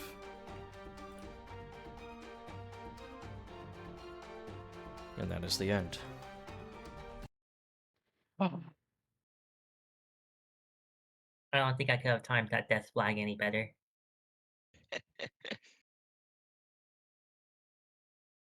As those of you surviving look at the scene before you, the eviscerated remains of those poor souls here, but also Tiarmos, his belts of potions and equipment lying next to him on the floor as he desperately tried to find something else that he could use, as he's always diligently tried. It didn't serve him well this time, but at the very least he helped some of you survive where you would have faltered. And Giraffe, ever the fighter, finally succumbed to the curse of Lamashtu, consumed within his mind by her voracious beasts, spurred on by that phantasmal killer. No, I will not accept this. We only have one scroll of this, though.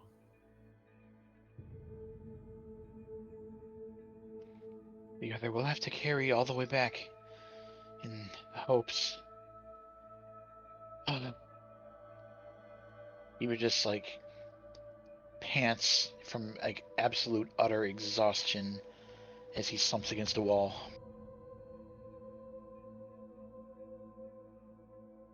Oh, it's Or on the step or whatever, yeah. horrific.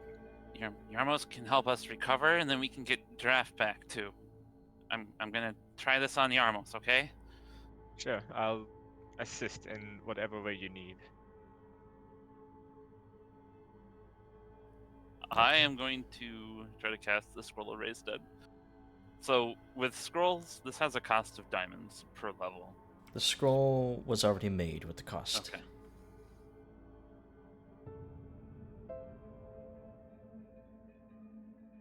It's a powerful spell.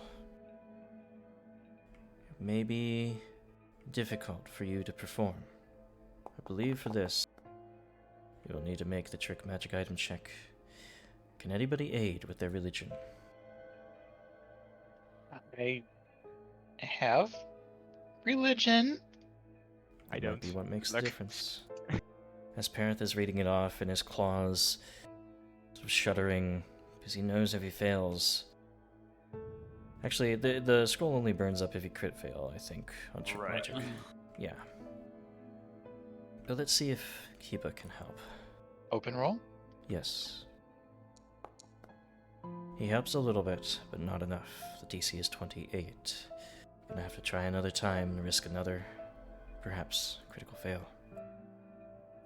Well, I don't really see him stop trying this, so. The words sort of spark, but they don't burn up in the way they're supposed to. They don't apparate. They don't cause the armors to breathe again. No, you're not. No, not yet. It actually removed the spell from my inventory. Just roll a religion check. DC 28. Okay, I continue to aid. let's see whatever. Okay. I'm just. No matter what, that will be a failure. Try again, Perith. I'm just waiting for the one because I have no hero points left. Okay. It will fail. You keep trying, you keep trying. It's gotta work at some point. It just isn't working. Gaz is gonna just like pick up Giraffe while these two are busy. But, Perith, There. before long, you realize the mistakes you've been making, you sort of incant the proper syllabizing of the words, and the words begin to burn up in this sort of scintillating divine energy. As that energy is sent to Yarmos. Yarmos. It is very dark for a moment. You feel as if you are tasting oblivion. But it's a quick one. As you feel suddenly this surge of light towards you that lurches you back to your body.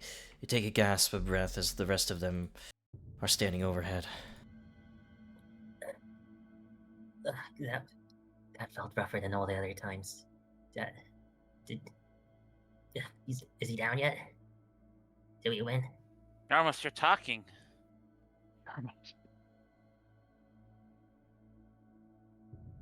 Yeah, I think Kiba's lay on hands usually makes that happen. Whenever I get knocked out. You were a little more than knocked out, I feel. Did I? Healing Yarmos.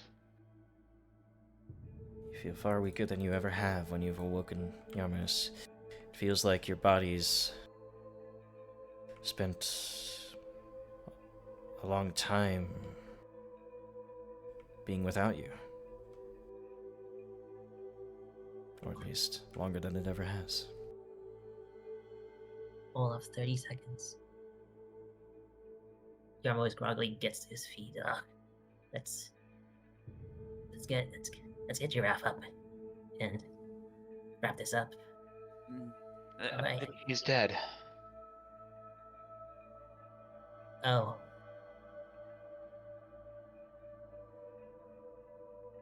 If we can get him back in time, maybe we can do something. We are a good day's travel away. I wish we could, but We can send a message back home, perhaps, and see if we can get aid from home. Have them meet us part way in Varnhold. How long do we have? Well, that spell I cast on you only works for 3 days, I think. That's the time limit.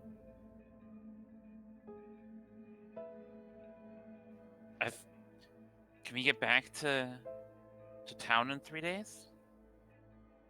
Well, to worry. Hurry, huh?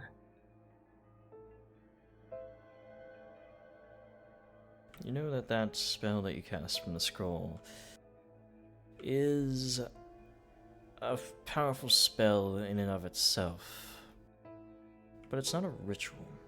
You know that there are rituals that can bring the dead back to life under different terms, not just the raised dead's terms.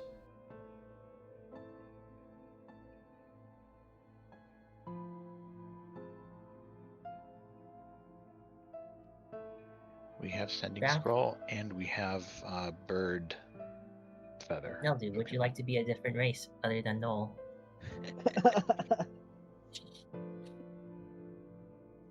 Ancestry, I mean.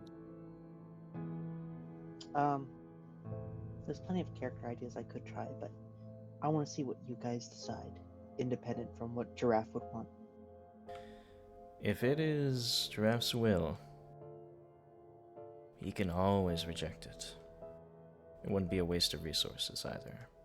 It wouldn't be like, oh yeah, you cast the spell and wasted 400 gold just to see that he doesn't want to come back.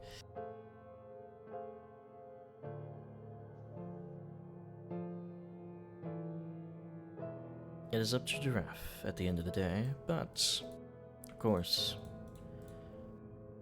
I assume you guys would want to try to help him. Yeah.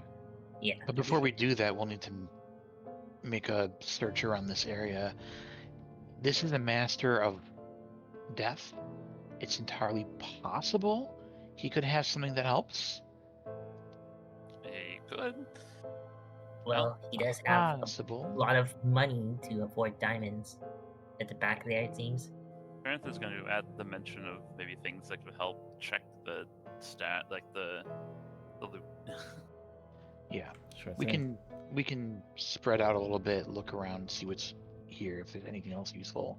Well, Gaz is definitely gonna take a look at the stuff that is on the Lich's person. And he's going to wave a book in Perem's direction. Oh yeah, if it is a lich, we do need to find that soul cage. Haha. You get the feeling, due to their atrophied state, due to not being nearly at the full power of a true lich, he didn't have one. Oh, thank goodness.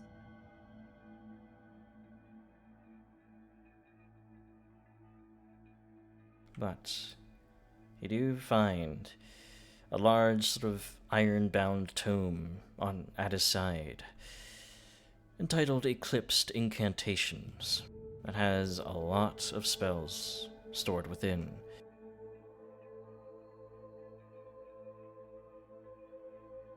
Oh, it literally has the resurrect ritual. Oh. And the time limit of that is a year. Wow, okay. Oh, you know, this isn't an issue at all anymore.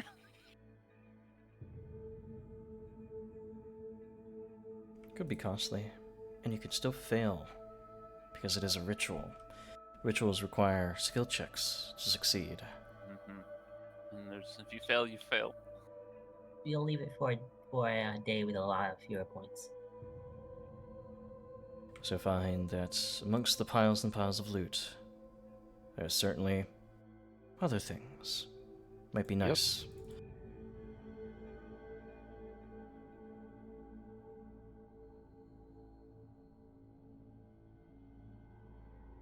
And amongst that, of course, ancient treasures and gold. Okay, Panacea is pretty cool. Would that counteract the Lamashtu Cursed? I wonder. Something else might be. Is it like... This book is very heavy. It is. It's made for a Cyclops, bound in iron. Let's put that in the bag of holding for now. What about this eye thing? What, you gonna rip it out of his head? He dissolved. Alright. Completely. You do lay your eyes upon that still perfect marble-like sphere that swirls with this red tumult within. And as you lay your eyes on it and understand innately, it seems to impart everything about itself onto you. You realize that you are in the presence of a truly evil artifact, capable of seeing beyond your normal sight, capable of even manipulating the minds of entire cities. As Things long, should be destroyed. of course. Is there any way we can do that?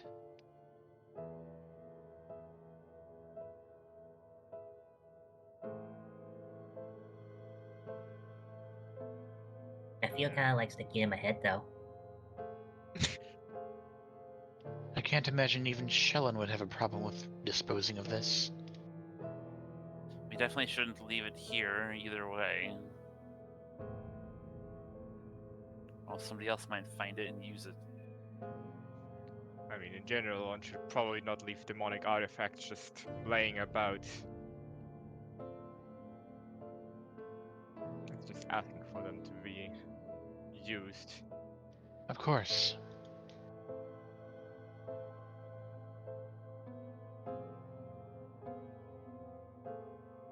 We will have to get in touch with Jod and Tristian. Maybe they will have some insight about this if we have none. So And again, maybe they can even help with that ritual.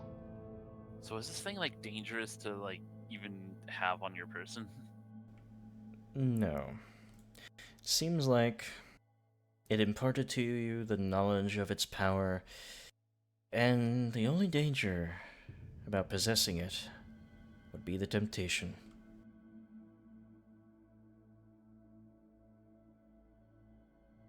Seems like Kiba could just smash it up with a hammer real easy. I don't know about easily. Perhaps. I could certainly give it a try tomorrow. And these funds will help us get Draft back at least. Does anybody see what was his name? Magervarn? Is he here somewhere? You don't recognize we can anybody check the amongst those heads. corpses, nor the heads. But you, Should as you're still be searching for stepping any survivors, shouldn't we? here, parent, you do see a strange room beyond.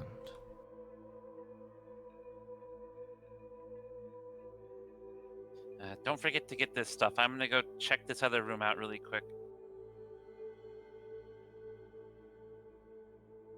Do call out if you need us.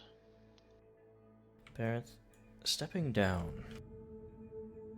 into this room, it has an etheric feel to it.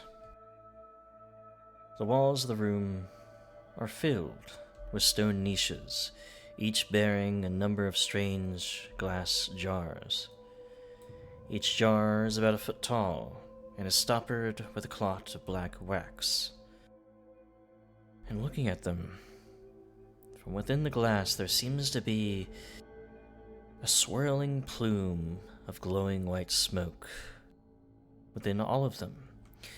And there are dozens and dozens of these jars on display, with a swirling light in each emitting into the chamber to give it that etheric, otherworldly feel to it.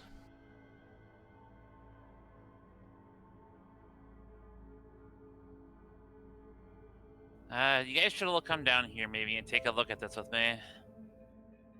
If you're done up there. Eva comes over to look, carrying the maul, the giant maul that we've been storing around in our bag. Can I try to figure out what these are? Yeah. I kind of have a guess, but I want to. Roll me a Arcana.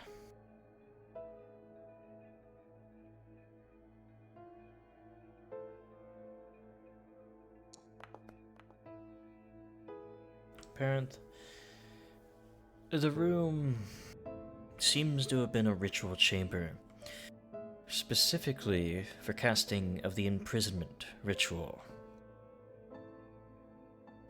But it also seems to be the chamber where Vordakai has stored these soul jars. And every one of them seems to be filled with someone's personage. You realize if you were to open them, or even simply smash them against the floor, the imprisonment of those creatures would be broken, and they would return with their bodies to their normal life within this room. That's incredible. Surprisingly kind of that lich to have a out for all of these people he enslaved. And maybe he just liked collecting. There's potential danger here if we break these open, though. What if they're hostile? Yeah, I'm pretty sure the people inside these drafts are probably the inhabitants of Warnhold. Then we rest up and we try one at a time. In the meantime, however, I'm tempted to try smashing this Oculus immediately. We should definitely destroy that so this doesn't happen again. This maul might do the trick. Okay. I'll have to gather up some of this nearby rubble to hold it in place. That should do the trick. So you stack it up. Place this Oculus of Abaddon, still yet glowing atop those stones, as if it is on its own little throne for its destruction here. Let me see how hard you can hit with that maul. Sure. Just a damage roll, or do the strike? No need for the strike, just damage.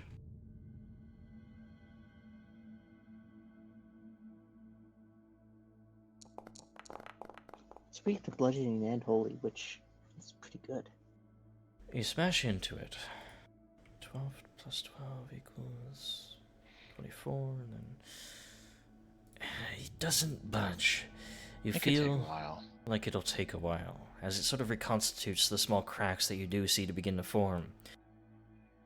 Your max damage does mean that you could, over a long period of time, but it's not going to be a quick affair. It'll probably take an hour of constant work, sort of bashing into this thing over and over and over again.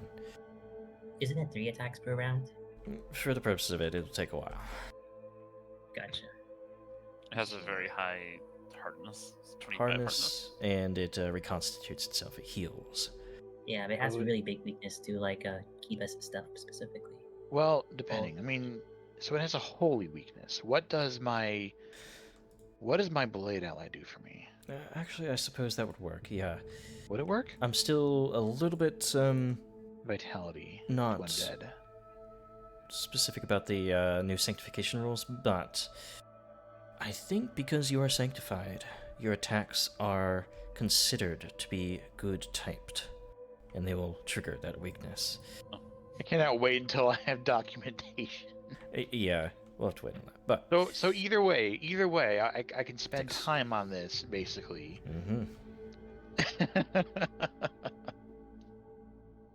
Before long, Yeah. it would shatter. Do you take the time now, or? Depends on how you guys are feeling about it. I wouldn't mind getting rid of this immediately, personally. Me neither. Destroy it That was now. awful. I'll do it then. Alright. Good now. Over the course Guys, are we gonna break those? Let's wait a moment. of a We should couple prepare of, Giraffe for transport first. over the course of a couple of minutes, Kiba, you heft the maul and slam it into it, and each time there's sort of this burgeoning glow from the Oculus of Abaddon, as if it is trying to fight back, but each time as well there is a growing crack along it. Before long, another resounding blow sort of crashes into it, and it is smashed beneath the maul, shattering into a million tiny pieces, and leaving behind only wisps of that chaotic energy that just vanish.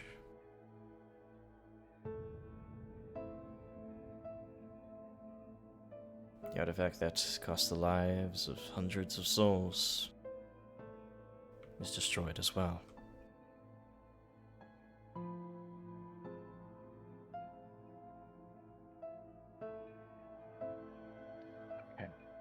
We need to recover our wounds before we even consider the hike. But yeah. We also need to free all these imprisoned people. Yeah, I agree. Creatures. I If we agree see entirely. civilians among them, we'll have to escort them back as well. Over a course of time, as you guys are recuperating from that terrible fight that led to the death of 2 of you, one returned and one has yet to return. You may heal to full after like 30 minutes or so and lay on hands. Apparently, there's gonna look around during this time. Is there anything of note up in this lab area, this workshop? So that is where you found those many heavy ancient tablets that you stuffed into the bag of holding. Interesting. It notes a lot about Vordakai. Numerous stone tablets, crumbling scrolls, even some ancient tomes. They all concern the worship of the four horsemen of the apocalypse, and methods by which to engineer great disasters in the world to feed those horsemen their insatiable gluttony for souls. Among these records are several newer notes concerning Vordakai's confusion about the world as it has changed in the last 10,000 years. His frustration at having forgotten so much of his knowledge and even wizardly skills in that span of time, and his desire to learn more about this new world before he attempts to bring it its due destruction. He notes the abduction of Varnhold was meant to use their citizens as research tools, and that being only the first step of his mission. It's really good that we took this guy down now before he became a threat to everyone.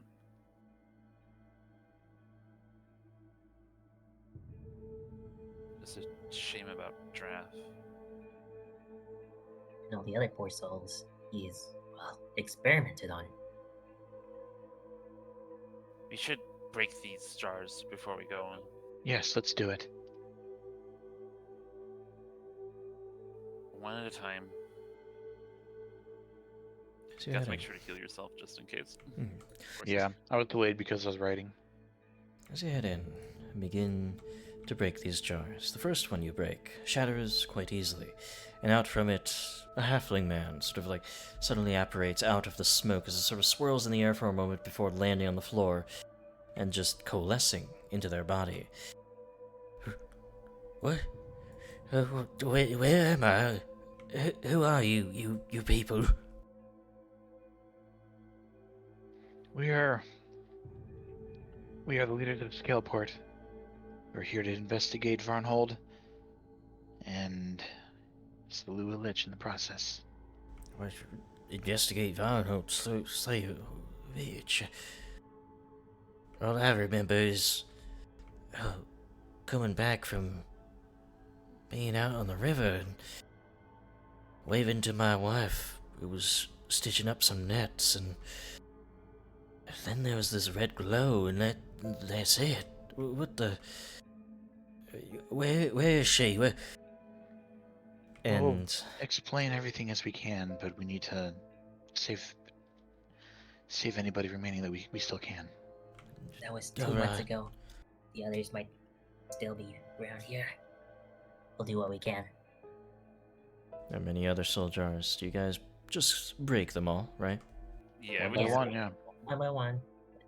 So, one by one, you go around the room, shattering the soul jars, and from each apparates more people of Varnhold.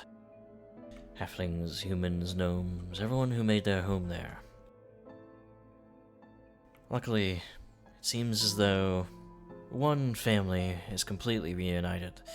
That family of 6, with the 4 children and husband and wife, where you found that cat that is still sort of sitting by a giraffe. Oh no, that's Oh sad my now. god. All the rest, you're not really sure of. Save for the very last. As you shatter it, out from its form is not the common clothes of the peasantry, but a rather black garb, and tightly bound sort of bun on their head of Megavar, a man you had met all those years ago at the feast at Jamandi Eldori's Manor. Sort of shoots up in his as he gets up from the ground there. Why? What a reunion we have here. You lot, what has happened? We Why came am to I? We came to investigate a disappearance and found your land to be in, I wouldn't say turmoil, but your people. Shambles, perhaps. Shambles is probably, yeah, rather more appropriate. What has happened to everyone else? I only see a fraction of my people. I don't see Caspar. I don't see the Outdoory twins. The people in this room may very well be the only survivors of Varnhold. The only ones. I'm sorry. All my friends, all my companions, for so very long. But why? There was just a red glow upon the hill, and that was it. There was nothing I could do, nothing I could plan with my allies, nothing I could say. You're correct. You are absolutely correct. There was nothing you could do.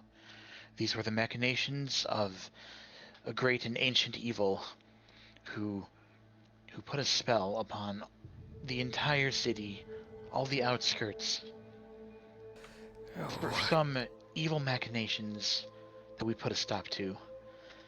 We can't turn back time.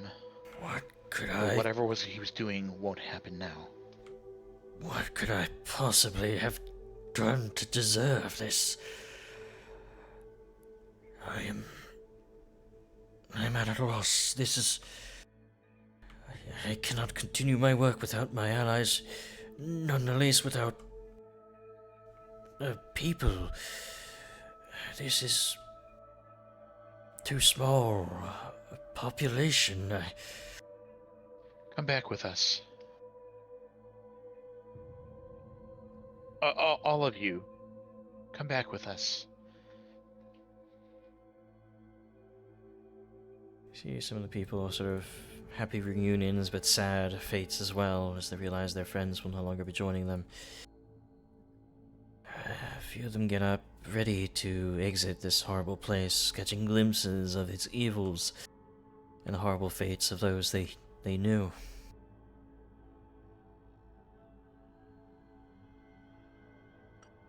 Should probably put blindfolds on the children before we head into the previous room. Their parents sort of cover their eyes.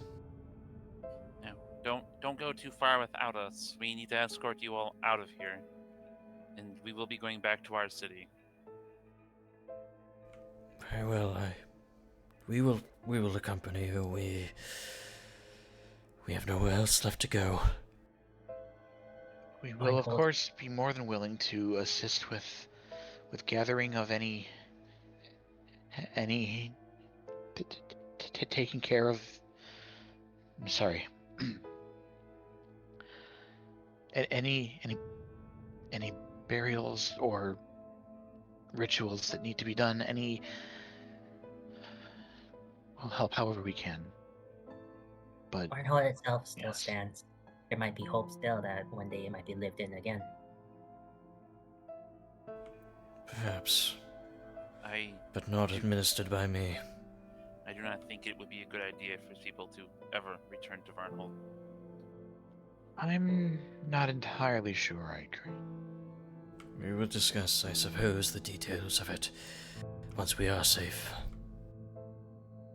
Let us go. Of course, also need to start sending expeditions back here or anything. We need to stop by the Centaur camp before we go any further. Of course. The centaurs. That is one reason why you should never be living in those lands again. We were at war with them, yes, but very You well. should not have been. I saw what your people did to the centaurs in the town. I saw what they did. Is that any way to treat anybody? They would have just lied in the ground in a ditch somewhere. You know, it is the centaurs' fault. Well, it's them that pointed us in the right direction to save you. We are on their land. It's in their good graces that any of us have come here to save you at all. You owe your life to those centaurs. I cannot argue. I am an ashamed man. unable to protect my people. I will go where you go. Downtrodden as he is, he follows. We can almost certainly find a use for him. That is such an ominous villain thing to say. Oh no! I meant, I. No, I meant we can. Okay, so I have one question to ask because I'm really curious. Where was the other end of that one trap room? That led out to the cove. Huh. Oh, that was the first thing that we would have ran into? Not the first thing, but yeah. Oh boy. Finally, the back entrance working to our favor for once. There was still that one room that we never figured out what it was. I guess mysteries will have to be mysteries. The didn't. eyeball room. Luckily enough, it didn't seem all that important to you. That's good. My guess is there was probably some mechanism for him to get up and down his fortress easily. Oh, we probably should have shoved the eye in there Nah. before he crashed it, huh? Oh well. Nah. So we pack up Giraffe and somebody that's strong can carry him. I'm strong. So am I. Since he's no longer alive, we can put him in the bag of holding, right? No, the bag of holding is very full right now. You guys make the 2-day or so trek back over the hills of the Nomen Heights, down to the Nomen Centaur's camp, the other survivors in tow, and your fallen friend. As you arrive at the camp, at first the centaurs are unhappy to see the denizens of Varnhold, their enemies for a time, but they realize it is not the time for hostility. Especially as you see the restored and recovered Sementhi Silverfire and Eakora Silverfire exiting the tent. Move you guys over.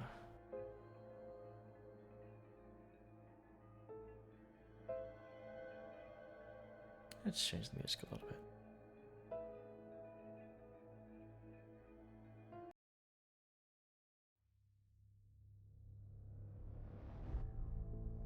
Okay. So, with the retinue of a few dozen citizens, the rest of you arriving here, Eakora awaits.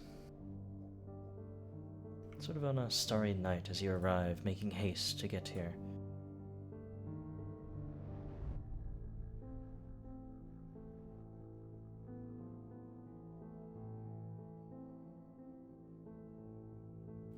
I knew that the stars had foretold success, but at great cost. I am terribly sorry for your friend's loss. He fought extremely bravely. There is hope yet still. I think we can still bring him back if we're quick.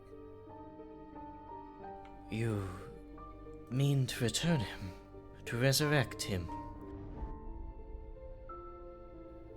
That is the idea, I believe.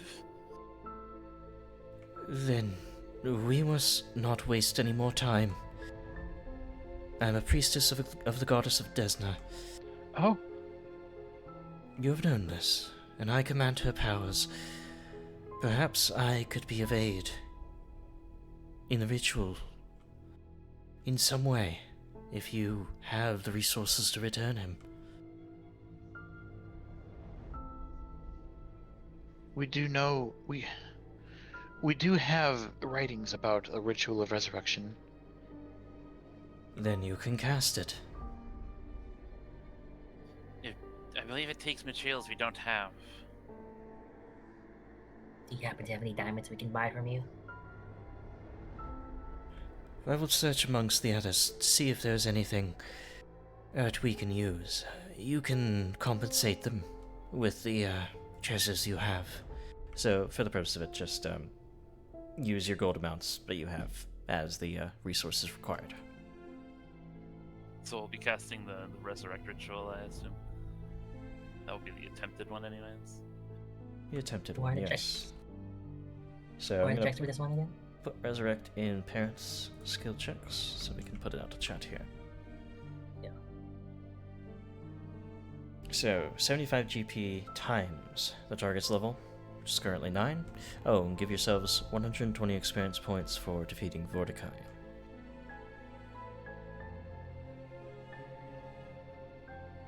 So, resurrect. Now, Takes a day to cast. for some reason, in Foundry, they do not include the specifics of it, like the primary check and secondary check. You need one person who is at least an expert in religious matters, and then you need secondary checks. One person to ensure that the body is healed in any way it can be, so a medicine check person, and then finally a person that knew them, or at least knows a lot about society itself, and sort of can bring them back through familiarity. Though, of course, yes.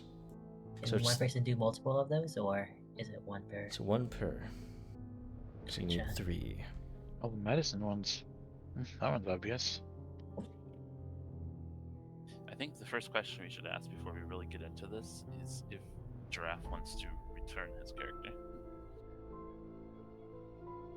I do still have plans. I have nothing against bringing him back Okay. And we're gonna do it.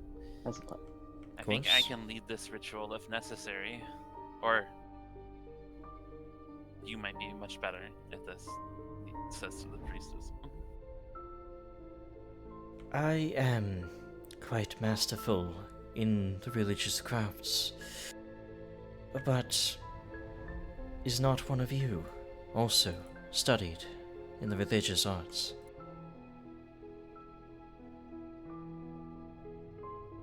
Well, I certainly am, at least. More than I correct, am, Kiva, for the sure. Student has become the master. So yeah, Yarmus, you're a master of religion, so... Eokora actually notes, you seem to know a little bit more than even I. So that just leaves medicine and society.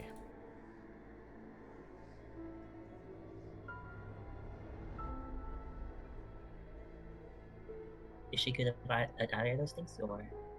Gaz, you are going to assist us. And I will also help. Oh, sure, I'll be ready. I think Gaz is our best medicine person still. Mm-hmm. The best I can do is pray. He's also the best society person, though. The worst. It's wonderful. Parath is also plus 50 in society. If you need any music for this ritual, I can set the tone. Just inspire heroics. Sorry, what was it called again? Courageous. This Courageous. courageous anthem word for it. Sing for 1 day straight, Kiva. It does not help with this either, because it's Okay. an attack roll and such. Attack roll saves and damage that it increases. I will help as well, in any way that I can. Eokora will roll a religion check to aid Yarmus's religion check. But first, let's start with the secondary checks. The secondary checks themselves, in a ritual, are like an aid to the primary check. They affect it in heavy ways, though, not just, the -1. I believe secondary casters need to succeed, else they confer a -4 on the primary check. Can I aid society? Yeah. Mm-hmm. Woo! Do we know what the DC would be for this? Or Yes. is that not knowledge we have available? DC. Let me see. It's probably on the. It's up Archives of Neth is probably... I don't know why they have these rituals that don't have specifics on them. Ah, yes. It is the DC standard... Here, let me look.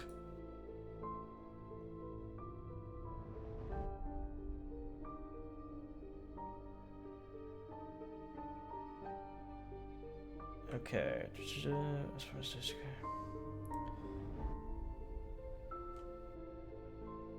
So, I see. Alright. Don't know the exact DC. That'll be on my end. Okay. I guess I'll start with the society check. Mm-hmm. Okay. I'm gonna use my last hero point just in case. Well worth it. Alright, Okay. well. I think he was gonna try to do an aid. An 8 on society. You always just pony up another 600 and something gold for another day.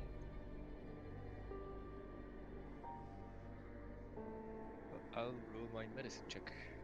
Okay. He was able to help a little bit. Guys, you prepare his body properly for the ritual. You feel pretty confident in that. Here goes the religion check. I'm gonna hear about that. Okay. A we 19. 37. Theokora aiding quite well. It'll be a +3 to your check since she is also a master of religion. Total of 40. Yarmos. You knew Giraffe now for a long time, and you could always count on him to protect you. And it is that at this point you realize that your group feels empty without him, without his brash antics, without his strength, his fortitude that keeps everyone together, that shows everyone the path to success. You are not going to miss him, though. Not for long. As you finish the ritual, Theokora calling out to the stars and you calling out to Sarenrae, your prayers are answered. As you feel the ritual come to life all around you, the positive energy filling the space and lifting his body for a moment, as the scintillating stars descend onto his body, reconstituting his form of any permanent injuries. And he lay silent on the floor for only a moment. As Giraffe, while you are away, you found yourselves in the depths of Lamashtu's realm of Carnogia, being hunted, constantly hunted. It felt like days or even weeks being down there, finding makeshift weapons and fighting off the beasts of that demonic realm. But before long, as the creatures were bearing down on you, a white door opened behind you. Does Giraffe step through the door? He rushes through it. Okay. Rushing out the other side, you feel almost as if you just run into a brick wall as your body's laying on the ground and you suddenly awaken to see all of your allies looking down at you. What? Thank the gods. Ah, my head. Kiba he starts sobbing and starts pumping lay on hands energy into you. He's sobbing really hard. What are you crying about? Yeah, but just call it 120 hit points. Wait, is it 120? 90? 90 hit points? Welcome back, Giraffe. How was your little nap?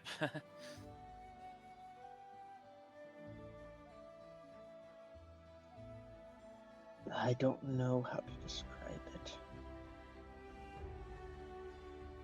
Like death, maybe? Yeah, that does feel like what happened. I think I can relate a bit. We're at the Centaur camp. Have never die again. Giraffe, something else feels different as well. Those tics that you always had, that sort of like feeling of being watched and hunted.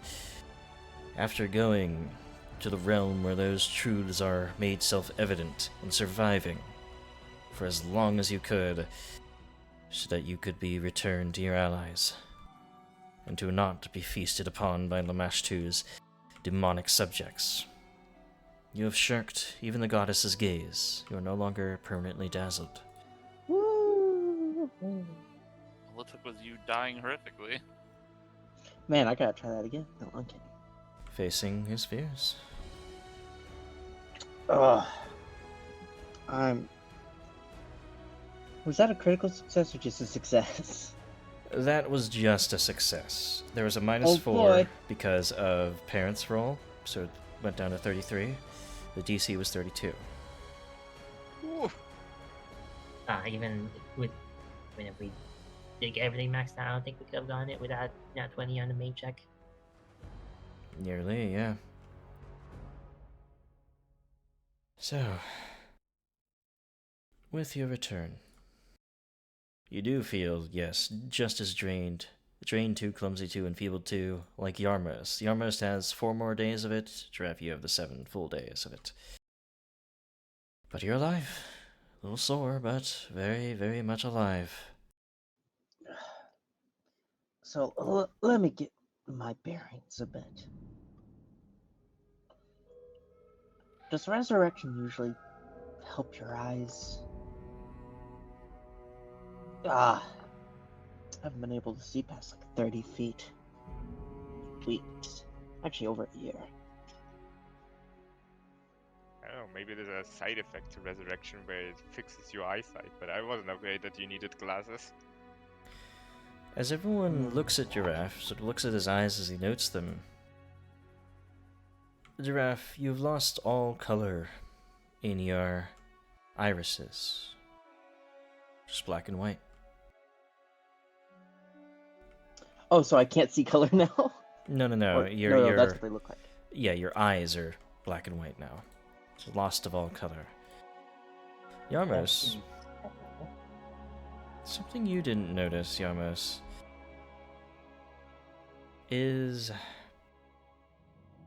well, in some places your scales are a little bit more pale, less ashen and more edging on off-white or like a close,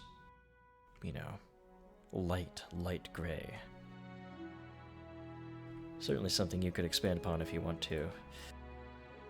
But returning from dead does change people. Subtly or not so subtly, in terms of Giraffe. Not a big fan of that. Let's try and not make it a habit to do this too often. I assume Giraffe would notice that the leader of the Centaurs, the cleric of Desna, played a part in the ritual. It certainly did. Thank the Giraffe stars. And thank you, and Desna was your god, right? She is our guiding light. She's your god. Yes. Ugh, that... I will certainly have to give Desna thanks in my own way. I will Well, certainly try to avoid neglecting to include her in my prayers from now on. A dream is a prayer to her as well. Remember, they are just as sacred. I'll take a dream over the nightmares of Lamash too any day. We are glad that we have saved everyone we could. My daughter is safe and recuperating.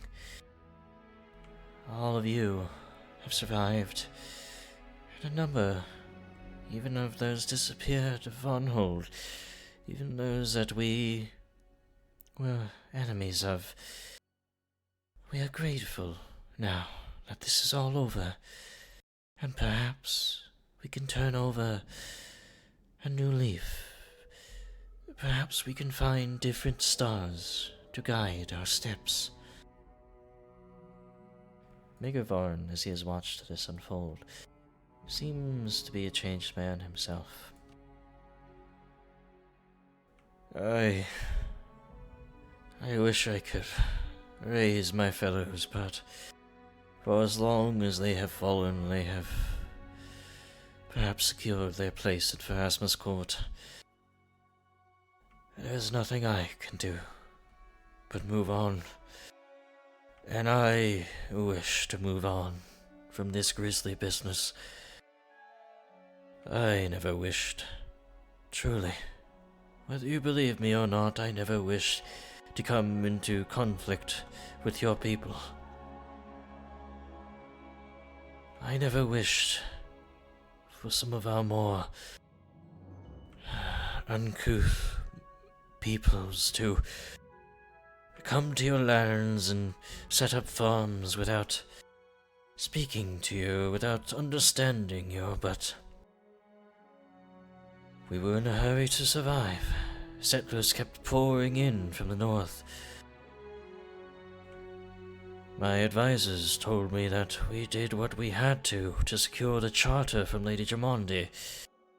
And before we knew it, there was not even a parley, just skirmishes and deaths on either side. For that I will attempt to make penance in any way that I can. And I have decided, turning to all of you, I have decided to swear fealty to those who saved what remains of my barony. Varnhold is yours, my blade is yours. And the small crowd of people behind also sort of nod solemnly in acceptance of this vassalage. We would not wish to return to Lady Jamondi Aldoi, for she helped us little, and only spurred on those skirmishes. She encouraged the fighting between you and the centaurs? She sent us warriors, not diplomats. Mentioned that the centaurs of these lands were always a trouble to her people. Interesting. Whether through malice or simply carelessness, I know not. But that is how things went. In that case, Heba says he turns toward Akor again. I have a proposal for you, if you would hear it. Very well.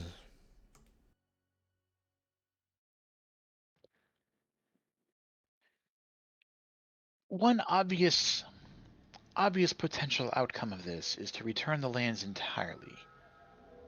However, that would just leave the door open to further attempts from up north.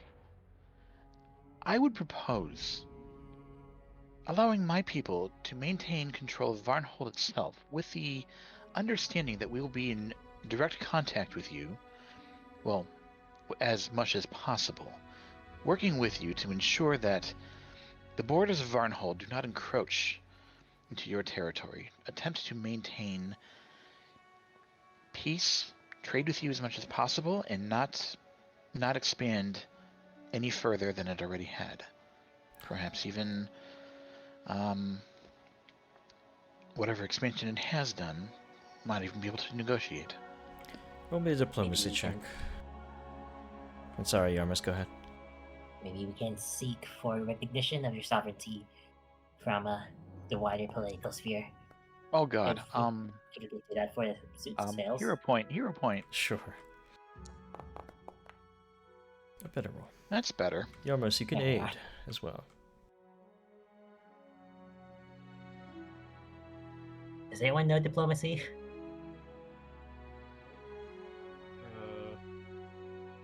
You should have ate your cheese board before we started this.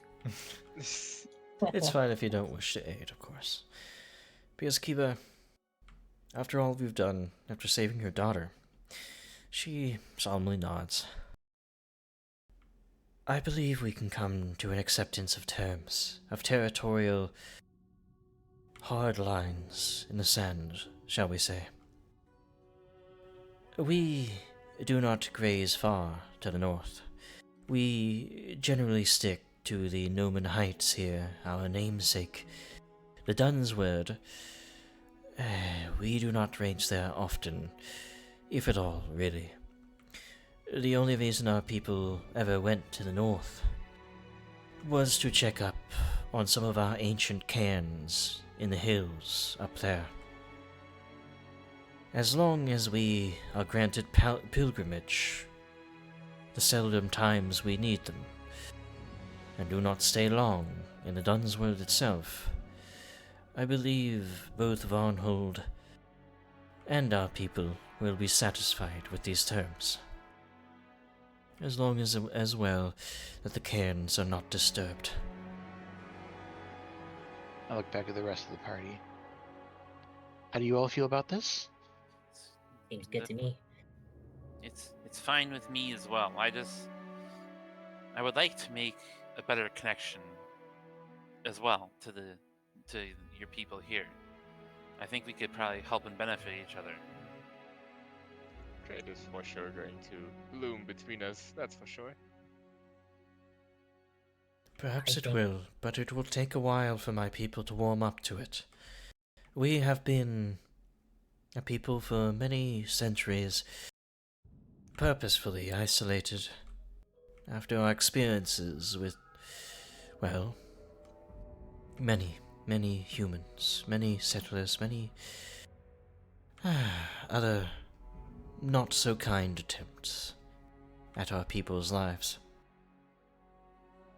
Then how about this? If your people are in any danger, just reach out to us and we will aid as we can. I shall. Very well then. I believe your people. She sort of nods towards the remainder of Arnold. Should be getting home. We will discuss further about the specifics by message. Of course, I shall ensure that we have regular contact via invoice.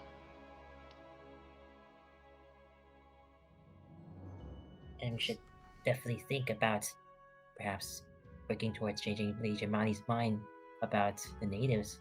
It could have just as easily been the suit scales at war with a charter bearer as it was in Centaurs. It almost was. So, as you leave the Noman Centaurs behind, do you guys head back to Varnhold, or where do you go? I think we should go back to our town, our city. Do we have like the means for like all these people to travel? It's not like they brought camping supplies with them. You would probably go to Varnhold and pick up some things, and then Yeah. Yeah. head back to Scaleport. And over. Do they even want to stay in Varnhold after this whole entire thing? Well, you ask them. As you reach Varnhold, Mager Varn looks up at the blockhouse that was once there, that is now a smoldering wreck. Well, I don't remember that happening. Oh, I wonder who did that. There were complications with Spriggan raiders. Oh, They were occupying the town and we had to remove them. I see. Well then. I hope there's something to salvage. He looks down at the town, though, over Varnhold, as you get here, sort of like awakening on a misty morning. Over the town that you spent a long time walking through, investigating its people's disappearances. The inn, the church, the stables, the brewery. They all don't seem too worse for wear. Nobody has come to this place, nobody has looted it further, and the people, as they return to town, do sort of pick amongst it, checking in on friends' homes and checking in on their own. Giraffe. Yeah. You see that family of 6, the 4 children, the mother and father. You see them wondering about their cat. You've sort of had it hidden away on the travels here, sort of in your backpack. They haven't caught an eye that you have the cat. Going to take out the cat. Sort of looks at you as you hold it, sort of cants its head, nuzzles your hand as you hold it there.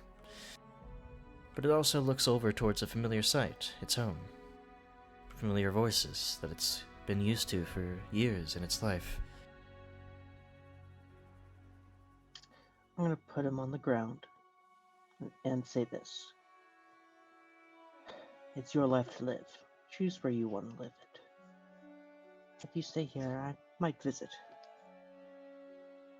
It looks between you and back to the family. A joke is cracked by the father, and the kids laugh, and just a bit of joy seems to be returning to this forsaken town already. That seems to spur the cat on to rush over. The children sort of squeal in glee, and the mother and father just laugh, and, well, at least one family made it through. Kiba quietly sighs a breath of relief.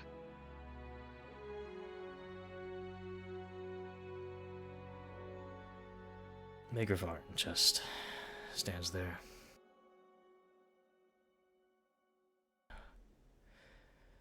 If you will have me, I will join your court.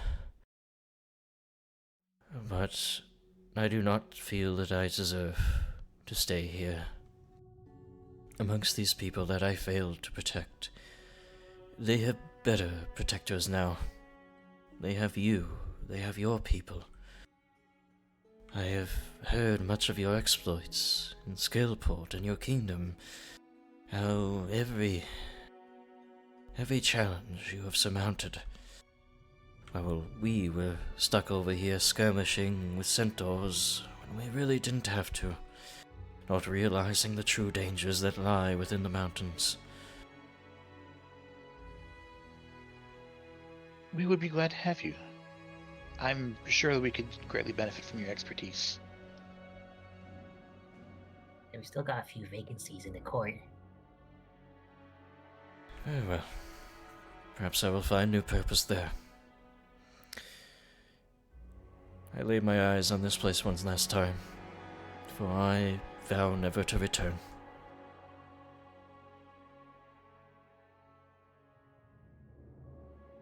We will take care of it for you. He nods and turns away from the town.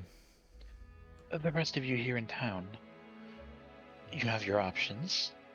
You may stay here. You may return to Scaleport with us. You may stay with us for a while in preparation for rebuilding in Varnhold. Whatever it is you wish, we will do our best to help. The halfling that you rescued first sort of speaks up. We'll stay here. We ain't letting us go after getting back to our homes. We knew it was going to be dangerous when we came here, but, well, we didn't expect that. You seem to have dealt with all the threats, everything that could hurt us. We should be safe until you send along some guards, and we'll put together a militia as well. What about the rock? The Talon Peak? Has the rock on the Talon Peak, the giant bird, has that caused any distress for Varnhold? It has caused distress to us. Megavan shrugs his shoulders. We knew of the beast when we were exploring, but it never caused us any trouble on this side of the range.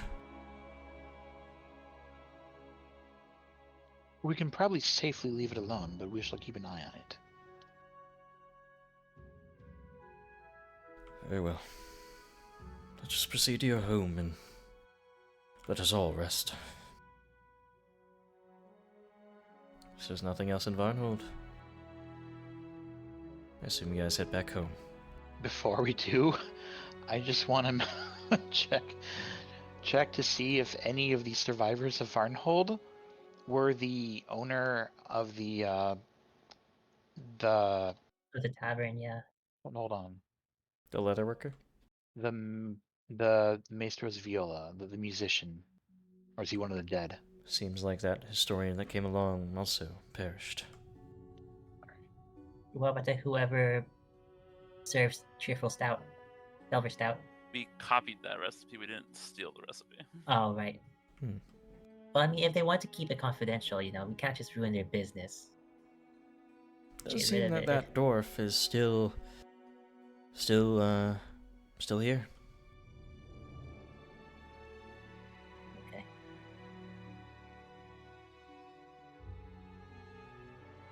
Hey, do you mind if we spread your recipe over to Skillport? What? Well, Yeah. as long as I have distribution rights. I don't see that being a problem. Then go on ahead. You'll write out a contract or whatever. Yeah, that sounds wonderful. Either way, though. Without anything else for you in this town that you managed to save some of from a horrible, horrible fate, you make the long trek along your roads back to Scalepart, past that first tower that gave you the overlook of Varnhold, the first sign of the vanishing, and now the last thing you see before heading back. And over the course of another few days, you make it back to the Kingdom Hall and the welcoming faces of the court that you have grown over your time here. Not, of course, being in the war room as you started there last time.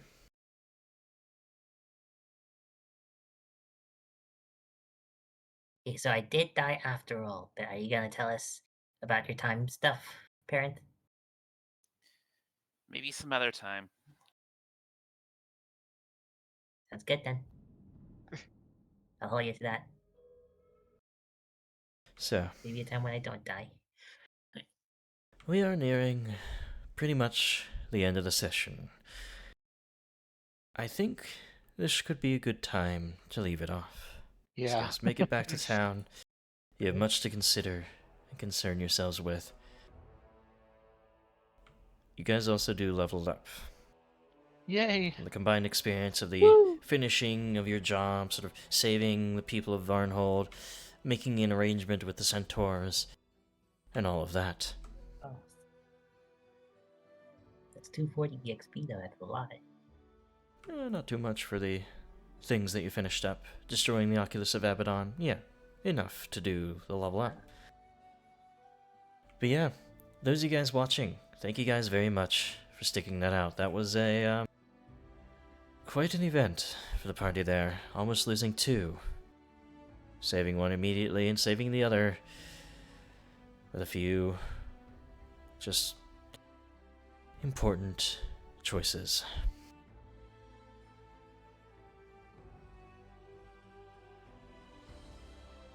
That being said, yes, thank you guys for watching. If you enjoyed the maps, all the maps, including this Kingdom Hall here, all of this I have created myself. You can find it on my Patreon. Patreon.com, hey, there it is, /KoboldDM. All of it, about 150 maps, half of them are free, but the other half, supplemental stuff that you won't find in Paizo's premium module, so still very good reason to get my maps. So go ahead and become a scout. Or anything else if you like them very much.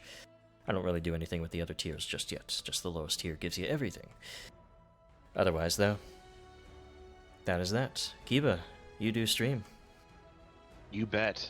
Hello, everybody. I am Chris Kobold, aka Captain Kobold, player of Kiba. and I am a Twitch streamer over at twitch.tv/Captain Kobold. I try to stream on Tuesday and Wednesday evenings at 6 o'clock Central Time, and I am a retro streamer. I've been doing a Castlevania kick lately, and come by sometime. It'll be fun. Absolutely. I was going to do something fun here. I was going to see if I can search for other Pathfinder streams to send you guys over to. Woo!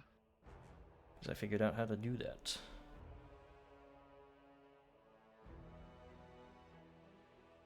Let's see. Nobody is actually, no, here it is.